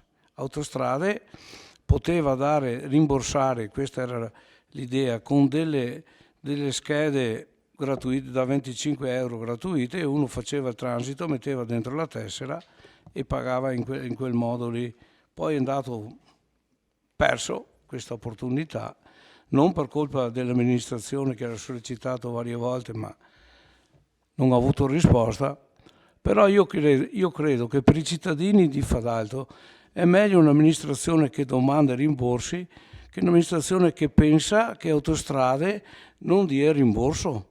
Poi ognuno pensa come vuole e va sui giornali come vuole, naturalmente.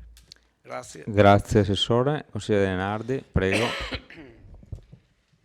Grazie Presidente. Intanto la ringrazio per aver richiamato l'assessore Fasan al rispetto del decoro di questa istituzione.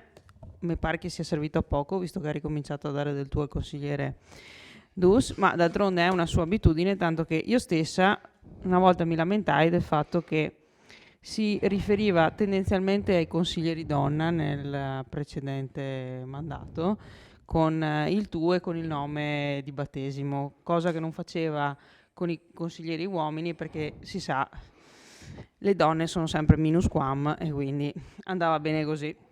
O che ho più riguardo, cosa che non ha lei per gli uomini. Assessore Fasan, io non l'ho interrotta, se mi fa la cortesia e il garbo di chiudere la boccuccia siamo tutti Vedrete più che felici. fra un po', quando ci saranno i nuovi microfoni, non ci sarà questa possibilità di prendersi Guardi Presidente, basterebbe un minimo di livello istituzionale decoroso, non servirebbe proprio, non servirebbero mezzi tecnologici di chissà qual livello.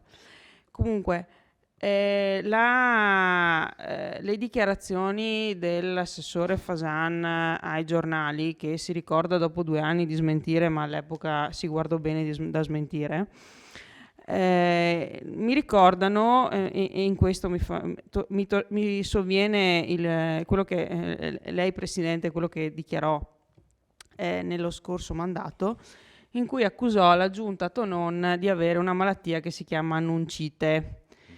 Mi pare che sia qualcun altro che sia affetto da questa patologia. Non a caso abbiamo negli ultimi consigli comunali assistito a un vice sindaco che dichiara di non aver mai fatto dichiarazioni sul giornale relativamente alla sospensione del pagamento delle rate del mutuo, con articolo a pagina intera con sua fotografia e virgolettati al riguardo, articolo che gli abbiamo mostrato qui. un altro assessore che dichiara dopo 2 anni di non aver mai fatto decorazioni virgolettate che gli attribuiscono i giornali. Allora, o avete un serio problema di rapporto con la stampa, o i giornalisti vittoriesi fanno uso di sostanze psicotrope dalla mattina alla sera, oppure qualcuno soffre effettivamente di annuncite e non era la giunta Tonon. Grazie, consigliere.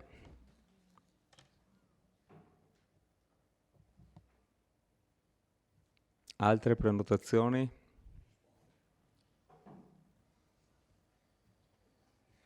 Non vedo altre prenotazioni. Possiamo passare alla dichiarazione di voto. Dichiarazione di voto. Consigliere Varaschin, prego. Grazie Presidente, anticipando il nostro voto favorevole volevo fare i complimenti per la chiarezza e la trasparenza con cui è stata scritta questa delibera. Grazie. Grazie, capogruppo Varaschin. Altre dichiarazioni di voto? Consigliere De Antoni, prego. Sì.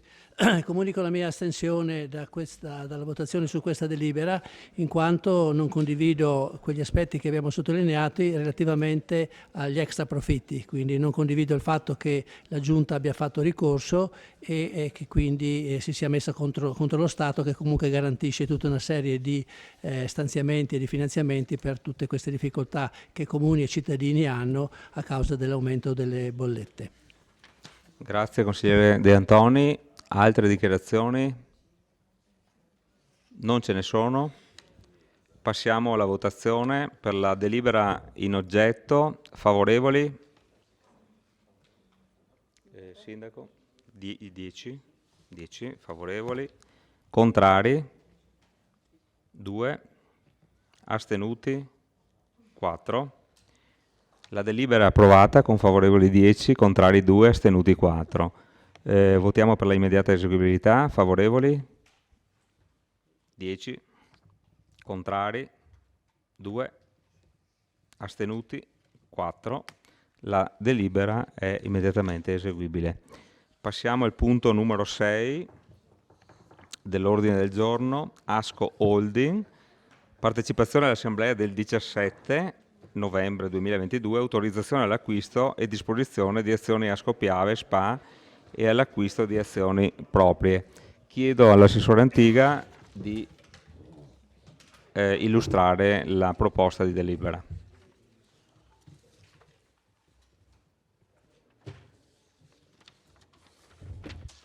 Grazie Presidente.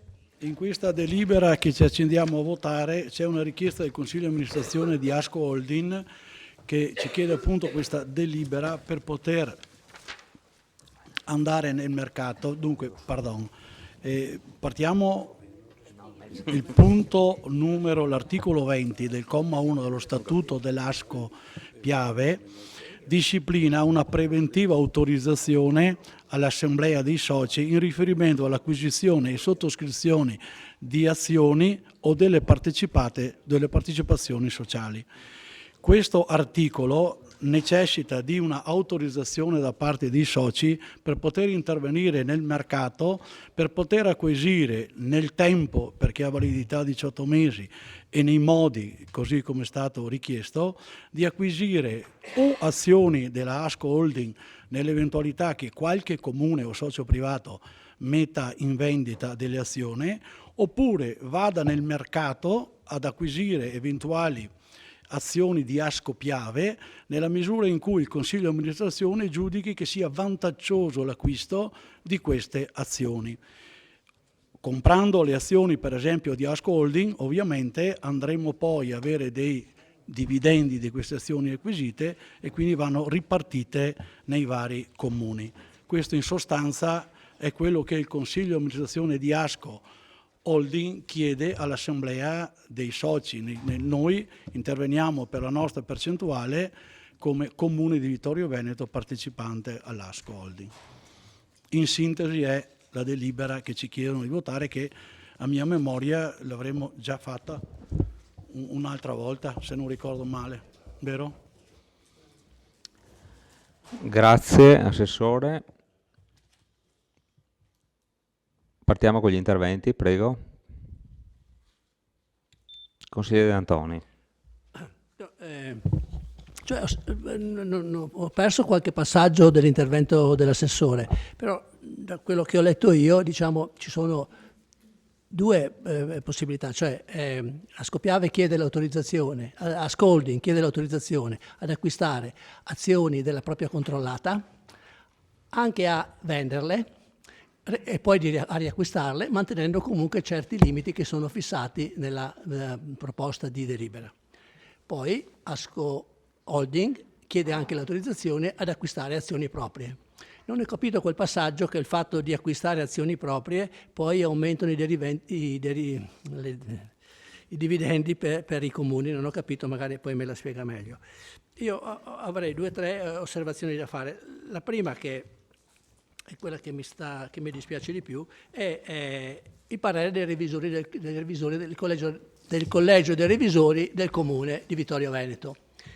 A questo punto credo che con questo parere è anche inutile che noi parliamo di queste cose, perché il collegio dei revisori dice, considerato, cioè, visto, eccetera, eccetera, ritenuto di dare mandato al sindaco di esprimere un voto favorevole nel corso dell'imminente assemblea ordinaria di Asco Holding, visto esprime conseguentemente il parere favorevole alla delibera.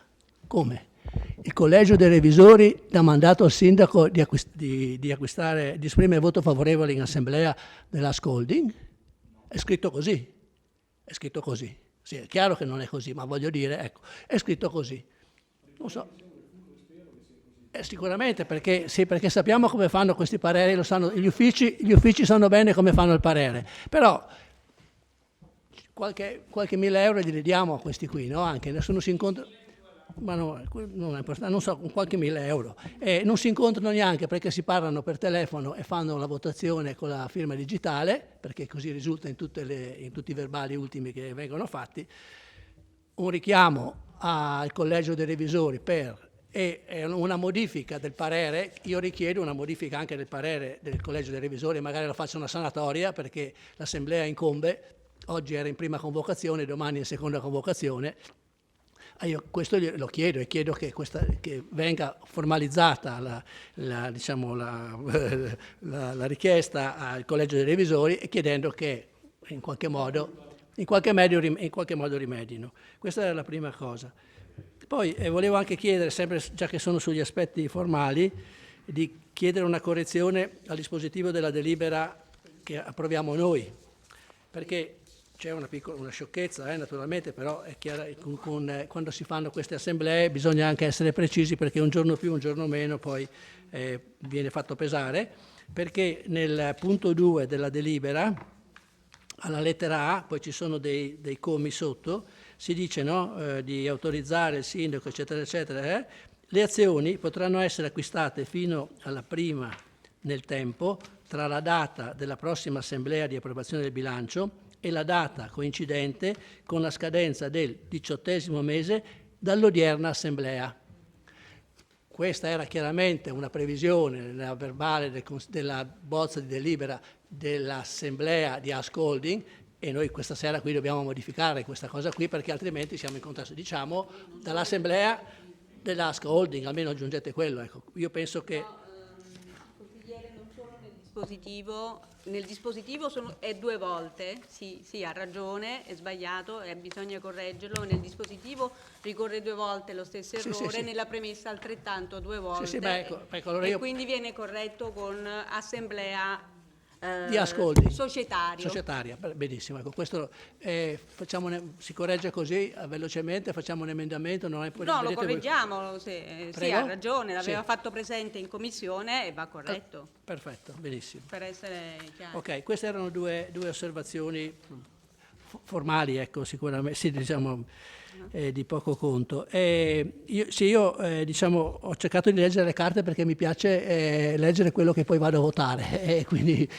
ho anche un po' di tempo per farlo, non tanto, ma comunque un po' di tempo per fare queste cose, e non conosco, perché non ho seguito neanche sui giornali, le dinamiche industriali e finanziarie delle 2 società, cioè Asco Holding e Asco Piave, in che condizioni sono, quali sono, diciamo, in questi momenti le problematiche, eccetera. Però rilevo un aspetto che mi ha fatto un po' pensare e chiedo al consigliere o al sindaco che parteciperanno all'assemblea o perlomeno diciamo all'assessore che si occupa di mantenere questi rapporti con le società in cui partecipiamo, di aiutarmi a capire meglio due osservazioni.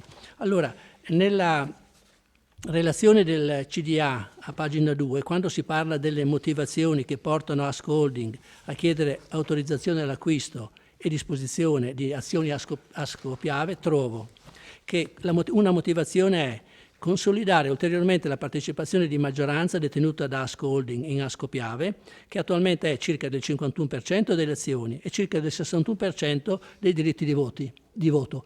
Qui non capisco, diciamo, hanno già in pratica il 61% dei voti e chiedono di consolidare ancora questa partecipazione. Non capisco il senso se non c'è qualcosa a monte che spinge a fare questo ulteriore, magari anche un investimento vantaggioso in questo momento perché le azioni sono calate di valore in questo momento, quelle di Asco Piave, non so, ecco, volevo un attimo capire questa cosa. La seconda motivazione che leggo è che questo acquisto rappresenta, tra virgolette, rappresenta un'espressione di fiducia nell'opera della controllata, cioè Asco Holding, per dimostrare la fiducia che ha nell'operato della controllata, gli compra delle azioni. Davvero mi sembra una motivazione un po' strana, superflua, non so. Io non so se lei si è fatto un'idea, assessore, di questa cosa, o c'è qualche motivazione che non conosciamo, cioè Asco Piave è in difficoltà in questo momento, no, ci sono delle cose... Non capisco. Se io non posso, seguo, consigliere, e mi perdoni... forse anche no, nel senso che quelle azioni andrebbero comunque nel mercato e quindi è la fiducia che Asco Holding ha in Asco Piave che dice siccome tu sei bravo, sei sano e lavori bene, se qualcosa vendi io compro. Non è che ti dico se tu vendi ti lascio andare sul mercato che comprano gli altri, perché Asco Holding compra nel mercato Asco Piave.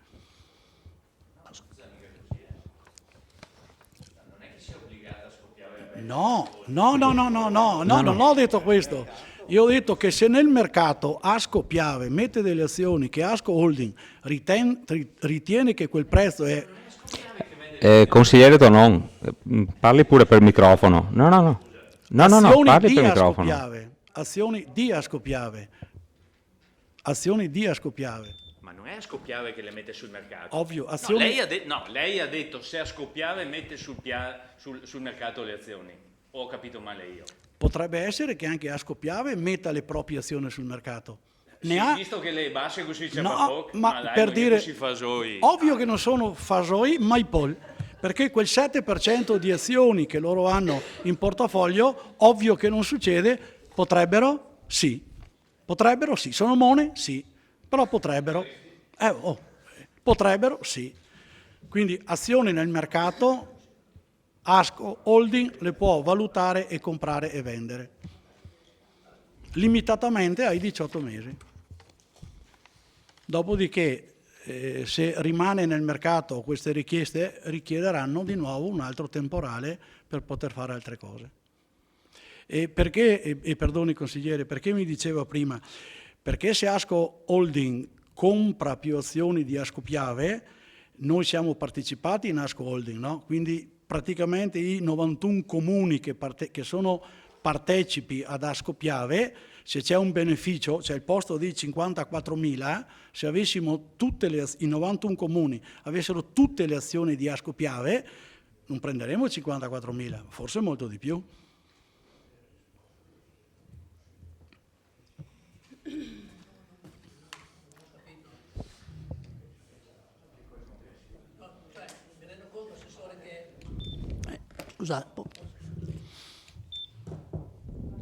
Mi rendo conto, assessore, che è una materia difficile, no? Ostica, e bisognerebbe poter seguire meglio, capire meglio le cose, no? Però effettivamente ci sono finanziamenti, sì, che a suo tempo sono stati fatti, sono partecipazioni anche importanti che qualche migliaio di euro ci danno.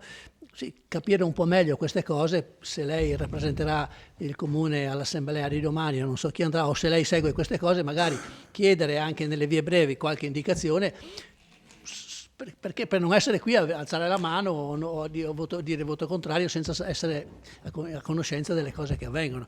Sì, io ho provato Ma scusate un attimo, queste domande tecniche in commissione non si sviscerano, queste domande, giusto per purtroppo, capire. No, ha perfettamente ragione, Presidente, però noi l'assessore non l'abbiamo mai visto in commissione. Quando parliamo di queste cose c'è il vice sindaco che presenta le cose e su questo tema non c'era, ecco, non è venuto le ultime volte, io non l'ho mai visto. Quindi va bene, cioè secondo me varrebbe la pena approfondire un po' queste cose anche per avere un'indicazione anche come amministrazione su come agire su queste partecipazioni, insomma, ecco, questo dietro ci sono tanti interessi, perché anche tutte le polemiche che ci sono state nel passato, no? Con i comuni che si sono aggregati, Malvestio, quelli là, insomma, adesso, sul giornale si leggono tante cose, però capire un po' meglio questo penso che sia diritto dell'amministrazione e anche un diritto dei consiglieri comunali che vengono qui a votare, ecco. Certo. Consigliere Tonon? Sì, grazie. Anch'io avevo qualche domanda di carattere tecnico perché leggendo la delibera, allora c'è scritto il corrispettivo, è sempre nel deliberato, il punto 2, lettera A, il corrispettivo unitario massimo per l'acquisto delle azioni Ascopiave non potrà essere superiore del 20% rispetto al prezzo di riferimento registrato dal titolo, eccetera. Siccome questo è italiano, in dialetto non presumo anche di sapere come si potrebbe formulare, ma da quel che capisco io c'è scritto non può essere superiore del 20% del prezzo di riferimento. E quindi cosa significa, Assessore? Lei mi dirà, se costa €1 non posso pagarla più di €1,20, presumo, giusto? Presumo almeno. No, il corrispettivo unitario massimo per l'acquisto. Chiedo scusa, allora io sono... No, io sono, scusi, delibera punto 2, lettera A, 1, 2, 3, il quarto interlinea. 1, 2, 3, no, la quarta. Punto 2. Sì, no, poi c'è l'alienazione. L'acquisto... Dico, l'acquisto non potrà essere superiore del 20% rispetto al prezzo di riferimento. In italiano, io presumo che dica, come abbiamo detto, mi pare sia a €2,50 circa, adesso non potrà essere superiore al 20% a €3 a spanne, giusto? Presumo. Però se io la leggo in italiano, io leggo che non può essere superiore a un quinto del prezzo di riferimento. Cioè, se mi costa €2,50 non posso pagarla più di 50 centesimi. O leggo male io in italiano? Nel senso, bisognerebbe, secondo me, no, le spiego, non è colpa dell'amministrazione qui, secondo me è stato mal formulato ai piani alti, perché sono andato a leggermi ovviamente cosa c'era scritto. Allora, corrispettivo, eccolo qua, era allegato alla delibera. Il prezzo, eccolo qua, non potrà essere superiore, fermo restando che non potrà essere superiore del 20% rispetto al prezzo. È stato copiato, ovviamente. Sono andato giusto per curiosità, perché in italiano non comprendevo bene il significato. Altre due società, che non c'entrano ovviamente nulla con Ascopiave, né con Asco Holding, che hanno fatto la medesima proposta alla loro assemblea, la medesima operazione, cioè acquisto anche di azioni proprie. In una c'è scritto che questi acquisti siano effettuati a un corrispettivo comprensivo degli oneri di acquisto non inferiore nel minimo di oltre il 15% e non superiore nel massimo di oltre il 15%, poteva essere il 20%, non cambia niente. Così, vabbè, ma è una roba ben diversa, Assessore. C'è tutta un'altra roba. Un conto è dire non potrà essere superiore del 15% rispetto al prezzo di riferimento. Non come c'è scritto qua, ne leggo un'altra. Gli acquisti delle azioni oggetto della presente relazione dovranno essere realizzati a un prezzo non superiore di più del 15%, non del 15%. Cioè, secondo me in italiano, tanto per essere chiaro, è sbagliato. Cioè, se uno impugna, o meglio, se qualcuno ha i piani superiori, quelli di Ask Holding, va a comprare e compra a un prezzo superiore al 20% del prezzo del mercato, va contro quella che è il deliberato dell'Assemblea, se viene approvata così. È un timido consiglio quello che do, perché secondo me in italiano è proprio letteralmente sbagliato scritto così. Non so se sono riuscito a spiegarmi. Opinione mia. Poi un'altra cosa a proposito giusto perché ci siamo, di correttezza, diciamo così, anche nei confronti dei soci, quindi dei comuni. Allora, lo scorso 2 anni fa, ha ragione lei, l'abbiamo fatta 2 anni fa la medesima operazione. Allora, che si diceva di comprare, dov'è qua? Massimo il 5%, ecco qua, con un esborso massimo di 41 milioni di euro. Le azioni erano a 3,5 circa. 2 anni dopo, azione a 2,5, compriamo sempre il massimo il 5% col massimo esborso di 41 milioni. Anche no, sì, appunto, basta. No, lei ha già capito. Come ha detto prima il Presidente, la forma è sostanza. Secondo me una correzione della terminologia è essenziale per l'efficacia dell'atto e soprattutto per la garanzia di chi eventualmente potrà andare a comprare, che non si trovi a comprare rispetto a un prezzo che non è quello indicato dall'Assemblea domani. Non so chi ci andrà all'Assemblea e voterà, perché presumo che ovviamente passeranno queste ipotesi. Dopo, per quanto riguarda, lei ha detto che avremo, se Asco Holding compra azioni proprie, capisco, è un rafforzamento, so che ci sono dei limiti, ma insomma presumo ci stia ancora dentro, è una procedura che tante aziende fanno, noi avremo più dividendi. Ma io, quando il vice sindaco prima ha letto i dividendi, io non ho sentito dividendi Asco Holding. No, allora, scusi, lei ha detto che se Asco Holding compra, a meno che, se ho capito male io chiedo venia, ha detto che se Asco Holding compra azioni proprie, poi noi avremo più dividendi da Asco Holding. Appunto, non è così. Non è che abbiamo più dividendi da Asco Holding, se Asco Holding non fa dividendi, quando li fa benissimo che li faccia. Ma lei ha detto non è che allora, detta in dialetto così ci capiamo subito, non si può confondere le anere con gli occhi. Quando lei parla di Asco Piave SPA è la società quotata in borsa, quando parla di Asco Holding non è la società quotata in borsa, appunto. Quindi lei non può mescolare le due cose. Se dice se Asco Holding compra azioni proprie, poi da Asco Holding avremo più dividendi, non è così, sempre se Asco Holding non fa dividendi. Potrebbe avere più dividendi se aumenta la sua quota di Asco Piave nel proprio carnet di azioni, ma non di Asco Holding. Non so se mi spiego. Appunto, ma è una roba diversa da quello che ha detto lei, o forse è diversa da quello che ho capito io, che però ho capito esattamente quello che ha capito il dottor De Antoni. Quindi forse ha ragione il Presidente, se ci fosse la possibilità magari in commissione di sviscerare un po' il problema, non verremo qui a far perdere tempo. Grazie, consigliere Tonon. Altri interventi?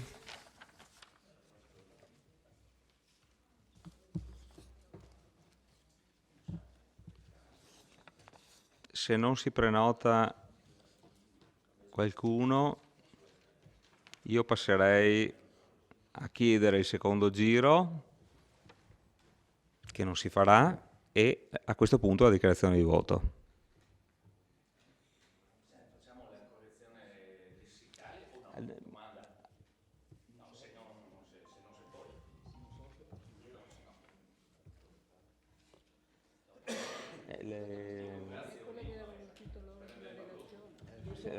Se l'hanno scritto loro. Dico, questo è il testo di delibera che è arrivato a tutti, io non me la sento modificare nulla.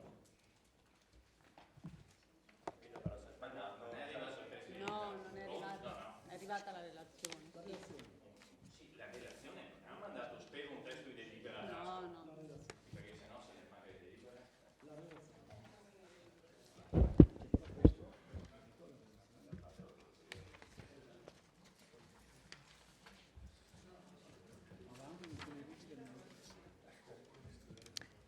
Allora, le modifiche sono quelle relative precedentemente e basta, e quindi rimane così. Vabbè.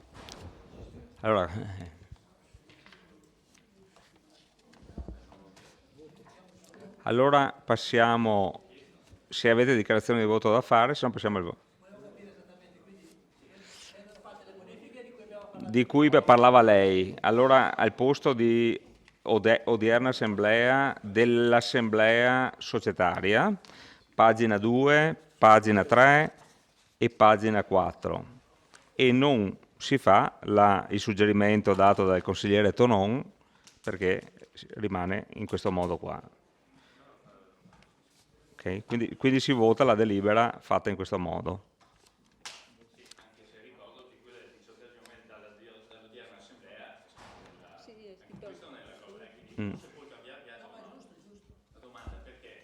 No, perché la relazione fa riferimento all'assemblea, il termine decorre dall'assemblea della società, e per quello che è stato riportato effettivamente nella delibera è sbagliato, perché altrimenti si desume dal consiglio, no? È per quello che era stato corretto. Ma se si ritiene che da un punto di vista lessicale, ripeto, che ha un significato.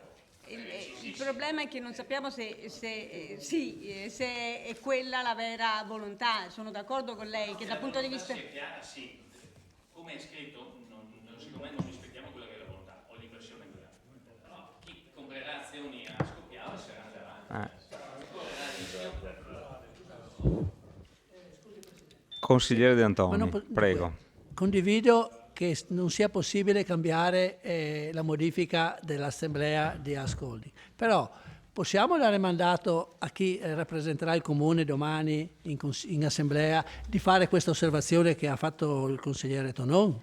Cioè credo che poi facciano quello che vogliono dopo, però perlomeno che venga fuori che qui abbiamo letto i documenti e ci siamo accorti che c'è un errore, che pare un errore. Sì, esatto. Io credo che sia corretto. Io chiedo allora di inserire un altro punto all'ordine del giorno in cui diamo mandato della delibera, diamo mandato al rappresentante del comune nell'assemblea di domani di far presente queste osservazioni. Almeno questo. Poi se no ci mandano le carte, i revisori scrivono una cosa, quelli scrivono un'altra e noi qua che votiamo. Vabbè, insomma, un minimo di dignità ce l'abbiamo anche noi, dai. Facciamo questo, possiamo Sulla delibera fare. Sì. Prego? Sulla delibera sì. Sì, sulla nostra sul delibera. dispositivo della delibera. Aggiungiamo il punto. Se facciamo un emendamento alla delibera in cui... Potete, sì, dal mandato di verificare se quanto scritto corrisponde a quello, altrimenti di modificare. Sì.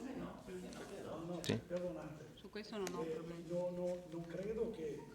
Non credo che nella parte... Allora, se c'è una raccomandazione di chiedere una delucidazione, perché no? Ma è una raccomandazione che si fa, non è che noi possiamo imporre a chi va...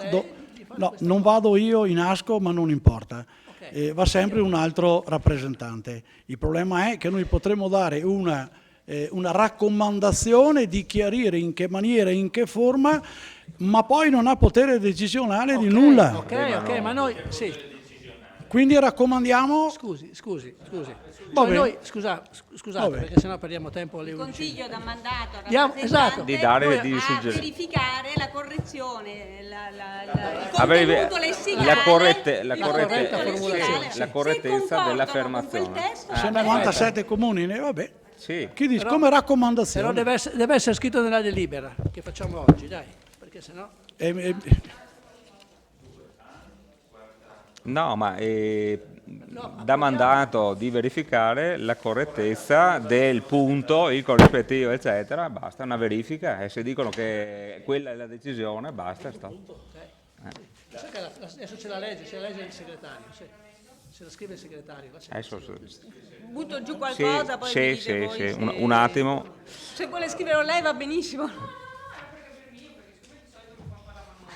Perché è una bella calligrafia per quello.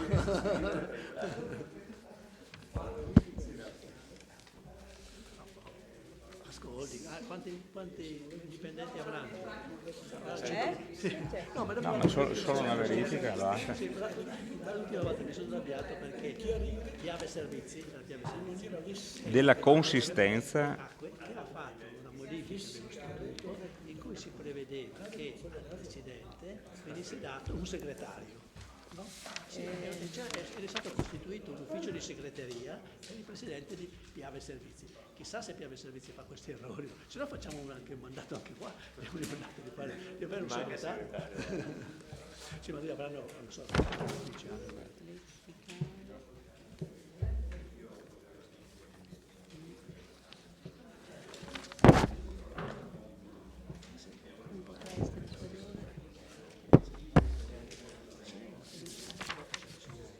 Ce ne sono tantissimi perché tanti non lo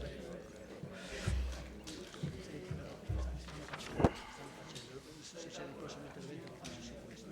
Ci stanno facendo, ci trovo le cose.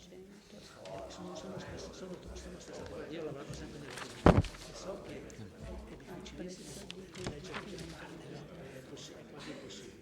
Però vengono poi una serie di tutte le cose dello stesso. Sì, ma sì, ho capito, porto no,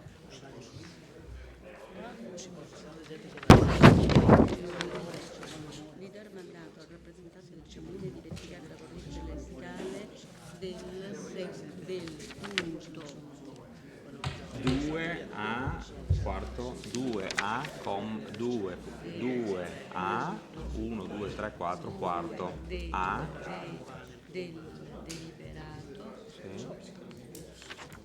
lettera A, lettera A quarto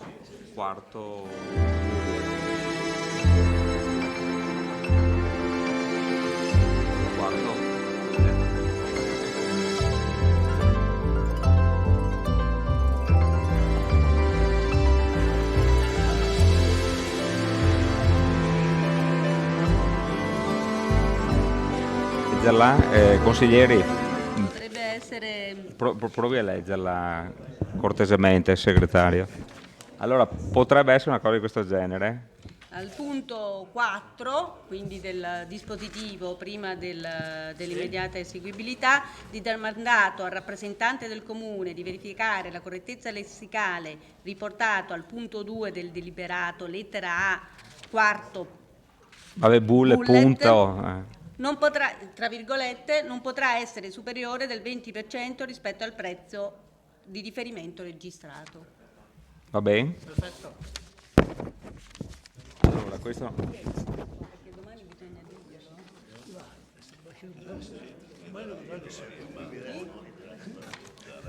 Allora...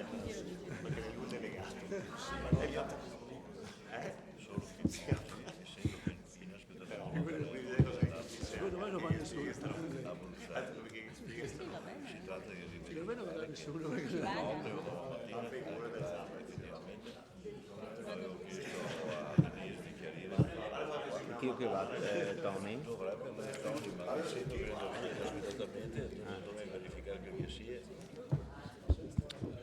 Va bene, allora votiamo l'emendamento.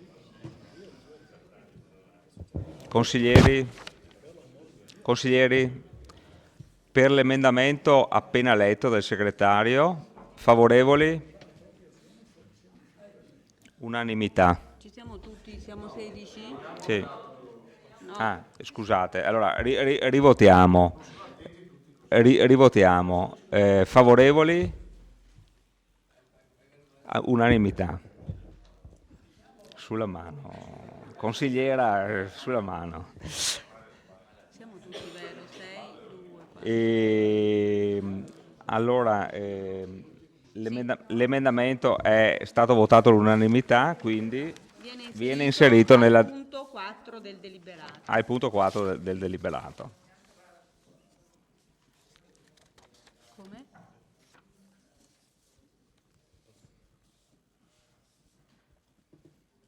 Bene, passiamo in votazione o... Perfetto. Allora, dichiarazioni di voto non ce ne stanno. Allora, votazione, favorevoli? Al 14, contrari 0, astenuti 2. Favorevoli 14, contrari 0, astenuti 2. La delibera è approvata con favorevoli 14, contrari 0, astenuti 2. Votiamo l'immediata eseguibilità. Favorevoli?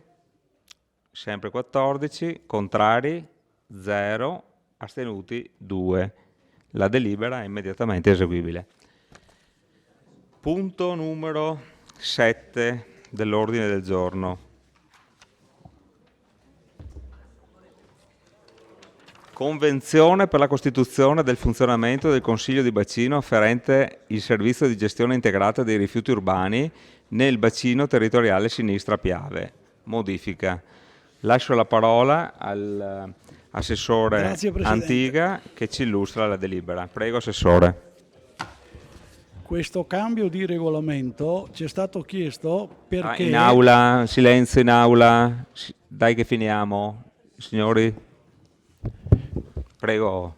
Questo cambiamento che è stato chiesto alla Convenzione fa sì che sia in assemblea che di bacino che in comitato di bacino si possano svolgere delle riunioni in audioconferenza o videoconferenza, cose che ad oggi non si possono fare. E visto i momenti, e anche se sembrava che il Covid fosse finito, anche negli ultimi comitati di bacino non avevamo in uno il numero legale perché era una casa per Covid. Questa forma dà la possibilità magari anche in occasione di impedimenti che possono avere qualche componente dell'assemblea di parteciparvi magari da remoto e far sì che le assemblee siano validate. Tutto l'impianto che è stato fatto regolamenta solo la maniera e lo svolgimento delle assemblee. Grazie Assessore. Aperta la discussione. Qualche intervento? Passiamo a votare. No, prego, consigliere. Credo sia da correggere i numeri dei commi. Tutto là, basta. Perché non si immagino. Di correzione sono saltati i punti, la numerazione è saltata. Nel deliberato, anziché ripartire da 1, partono da 9 il numero dei commi, ma è un problema di ordine, Sì, è proprio un problema. Sì.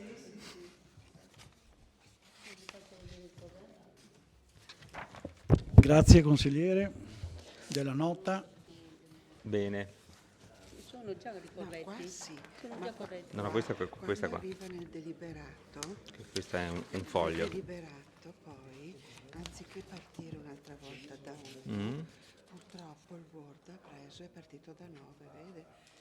E qua è partito da 8 anziché da 1. Proprio un problema che a volte il Word parte e io me ne sono accorta anch'io leggendolo dopo che l'avevamo già stampata. Purtroppo. Va bene. Ok, interventi su questa delibera? Voto? Allora, per la delibera in oggetto, favorevoli? Unanimità. Contrari? 0. Astenuti? 0. La delibera è approvata all'unanimità. Passiamo al punto numero... votiamo l'immediata eseguibilità. Favorevoli? Unanimità. Contrari? 0. Astenuti? 0. La delibera è immediatamente eseguibile. Punto numero 8. PNRR, missione 5, componente 2. Infrastrutture sociali, famiglie, comunità, terzo settore, linea di investimento, percorsi di autonomia per persone con disabilità. Approvazione di schema di convenzione con Comune di Conegliano. Penso che sia stata già ampiamente illustrata dall'assessore Caldart, quindi apriamo la discussione. Nessun intervento? Sì, vabbè.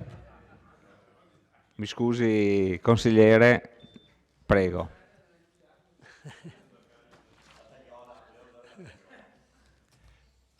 preparato l'intervento e quindi volevo, Prego. volevo sottolineare che mi sembra davvero un'iniziativa meritoria e plaudo all'assessore Caldart che, come emerso nel corso della commissione ma anche questa sera, ha operato a lungo e con tanto impegno per ottenere questo risultato. La cosa importante che voglio sottolineare è che finalmente questa amministrazione ha partecipato a un bando finalizzato a ottenere un beneficio utile e necessario per i suoi cittadini, contrariamente a quanto fatto finora, in cui il Comune ha partecipato a tutti i bandi che ha potuto, impegnando gli uffici in una rincorsa frenetica ai finanziamenti, senza alcuna selezione, a scapito della qualità e dei necessari approfondimenti. In sostanza, secondo me, e so di ripetermi, si partecipa ad un bando quando si hanno le idee chiare e per qualcosa che serve effettivamente alla nostra città. L'assessore Fasan è uscito, più volte gli ho detto questa cosa, cioè è importante ricevere finanziamenti, ma rincorrere tutti i bandi crea un lavoro enorme negli uffici e a volte anche questo, diciamo, a scapito dell'approfondimento. L'altra cosa è, ribadisco quanto è stato detto da un assessore in una riunione all'inizio proprio del vostro mandato, quell'assessore ha detto che era contrario a partecipare a tutti i bandi, bisogna partecipare solo ai bandi in cui c'è un interesse diretto dell'amministrazione e quindi il plauso che va da parte mia questa sera all'assessore è che abbiamo partecipato finalmente a un bando che è davvero utile per la nostra città e per i nostri cittadini. Spero che su questa strada si possa proseguire e quindi che ci sia una selezione nella partecipazione ai bandi in relazione a quelle che sono le effettive esigenze della nostra comunità. Preannuncio il mio voto favorevole.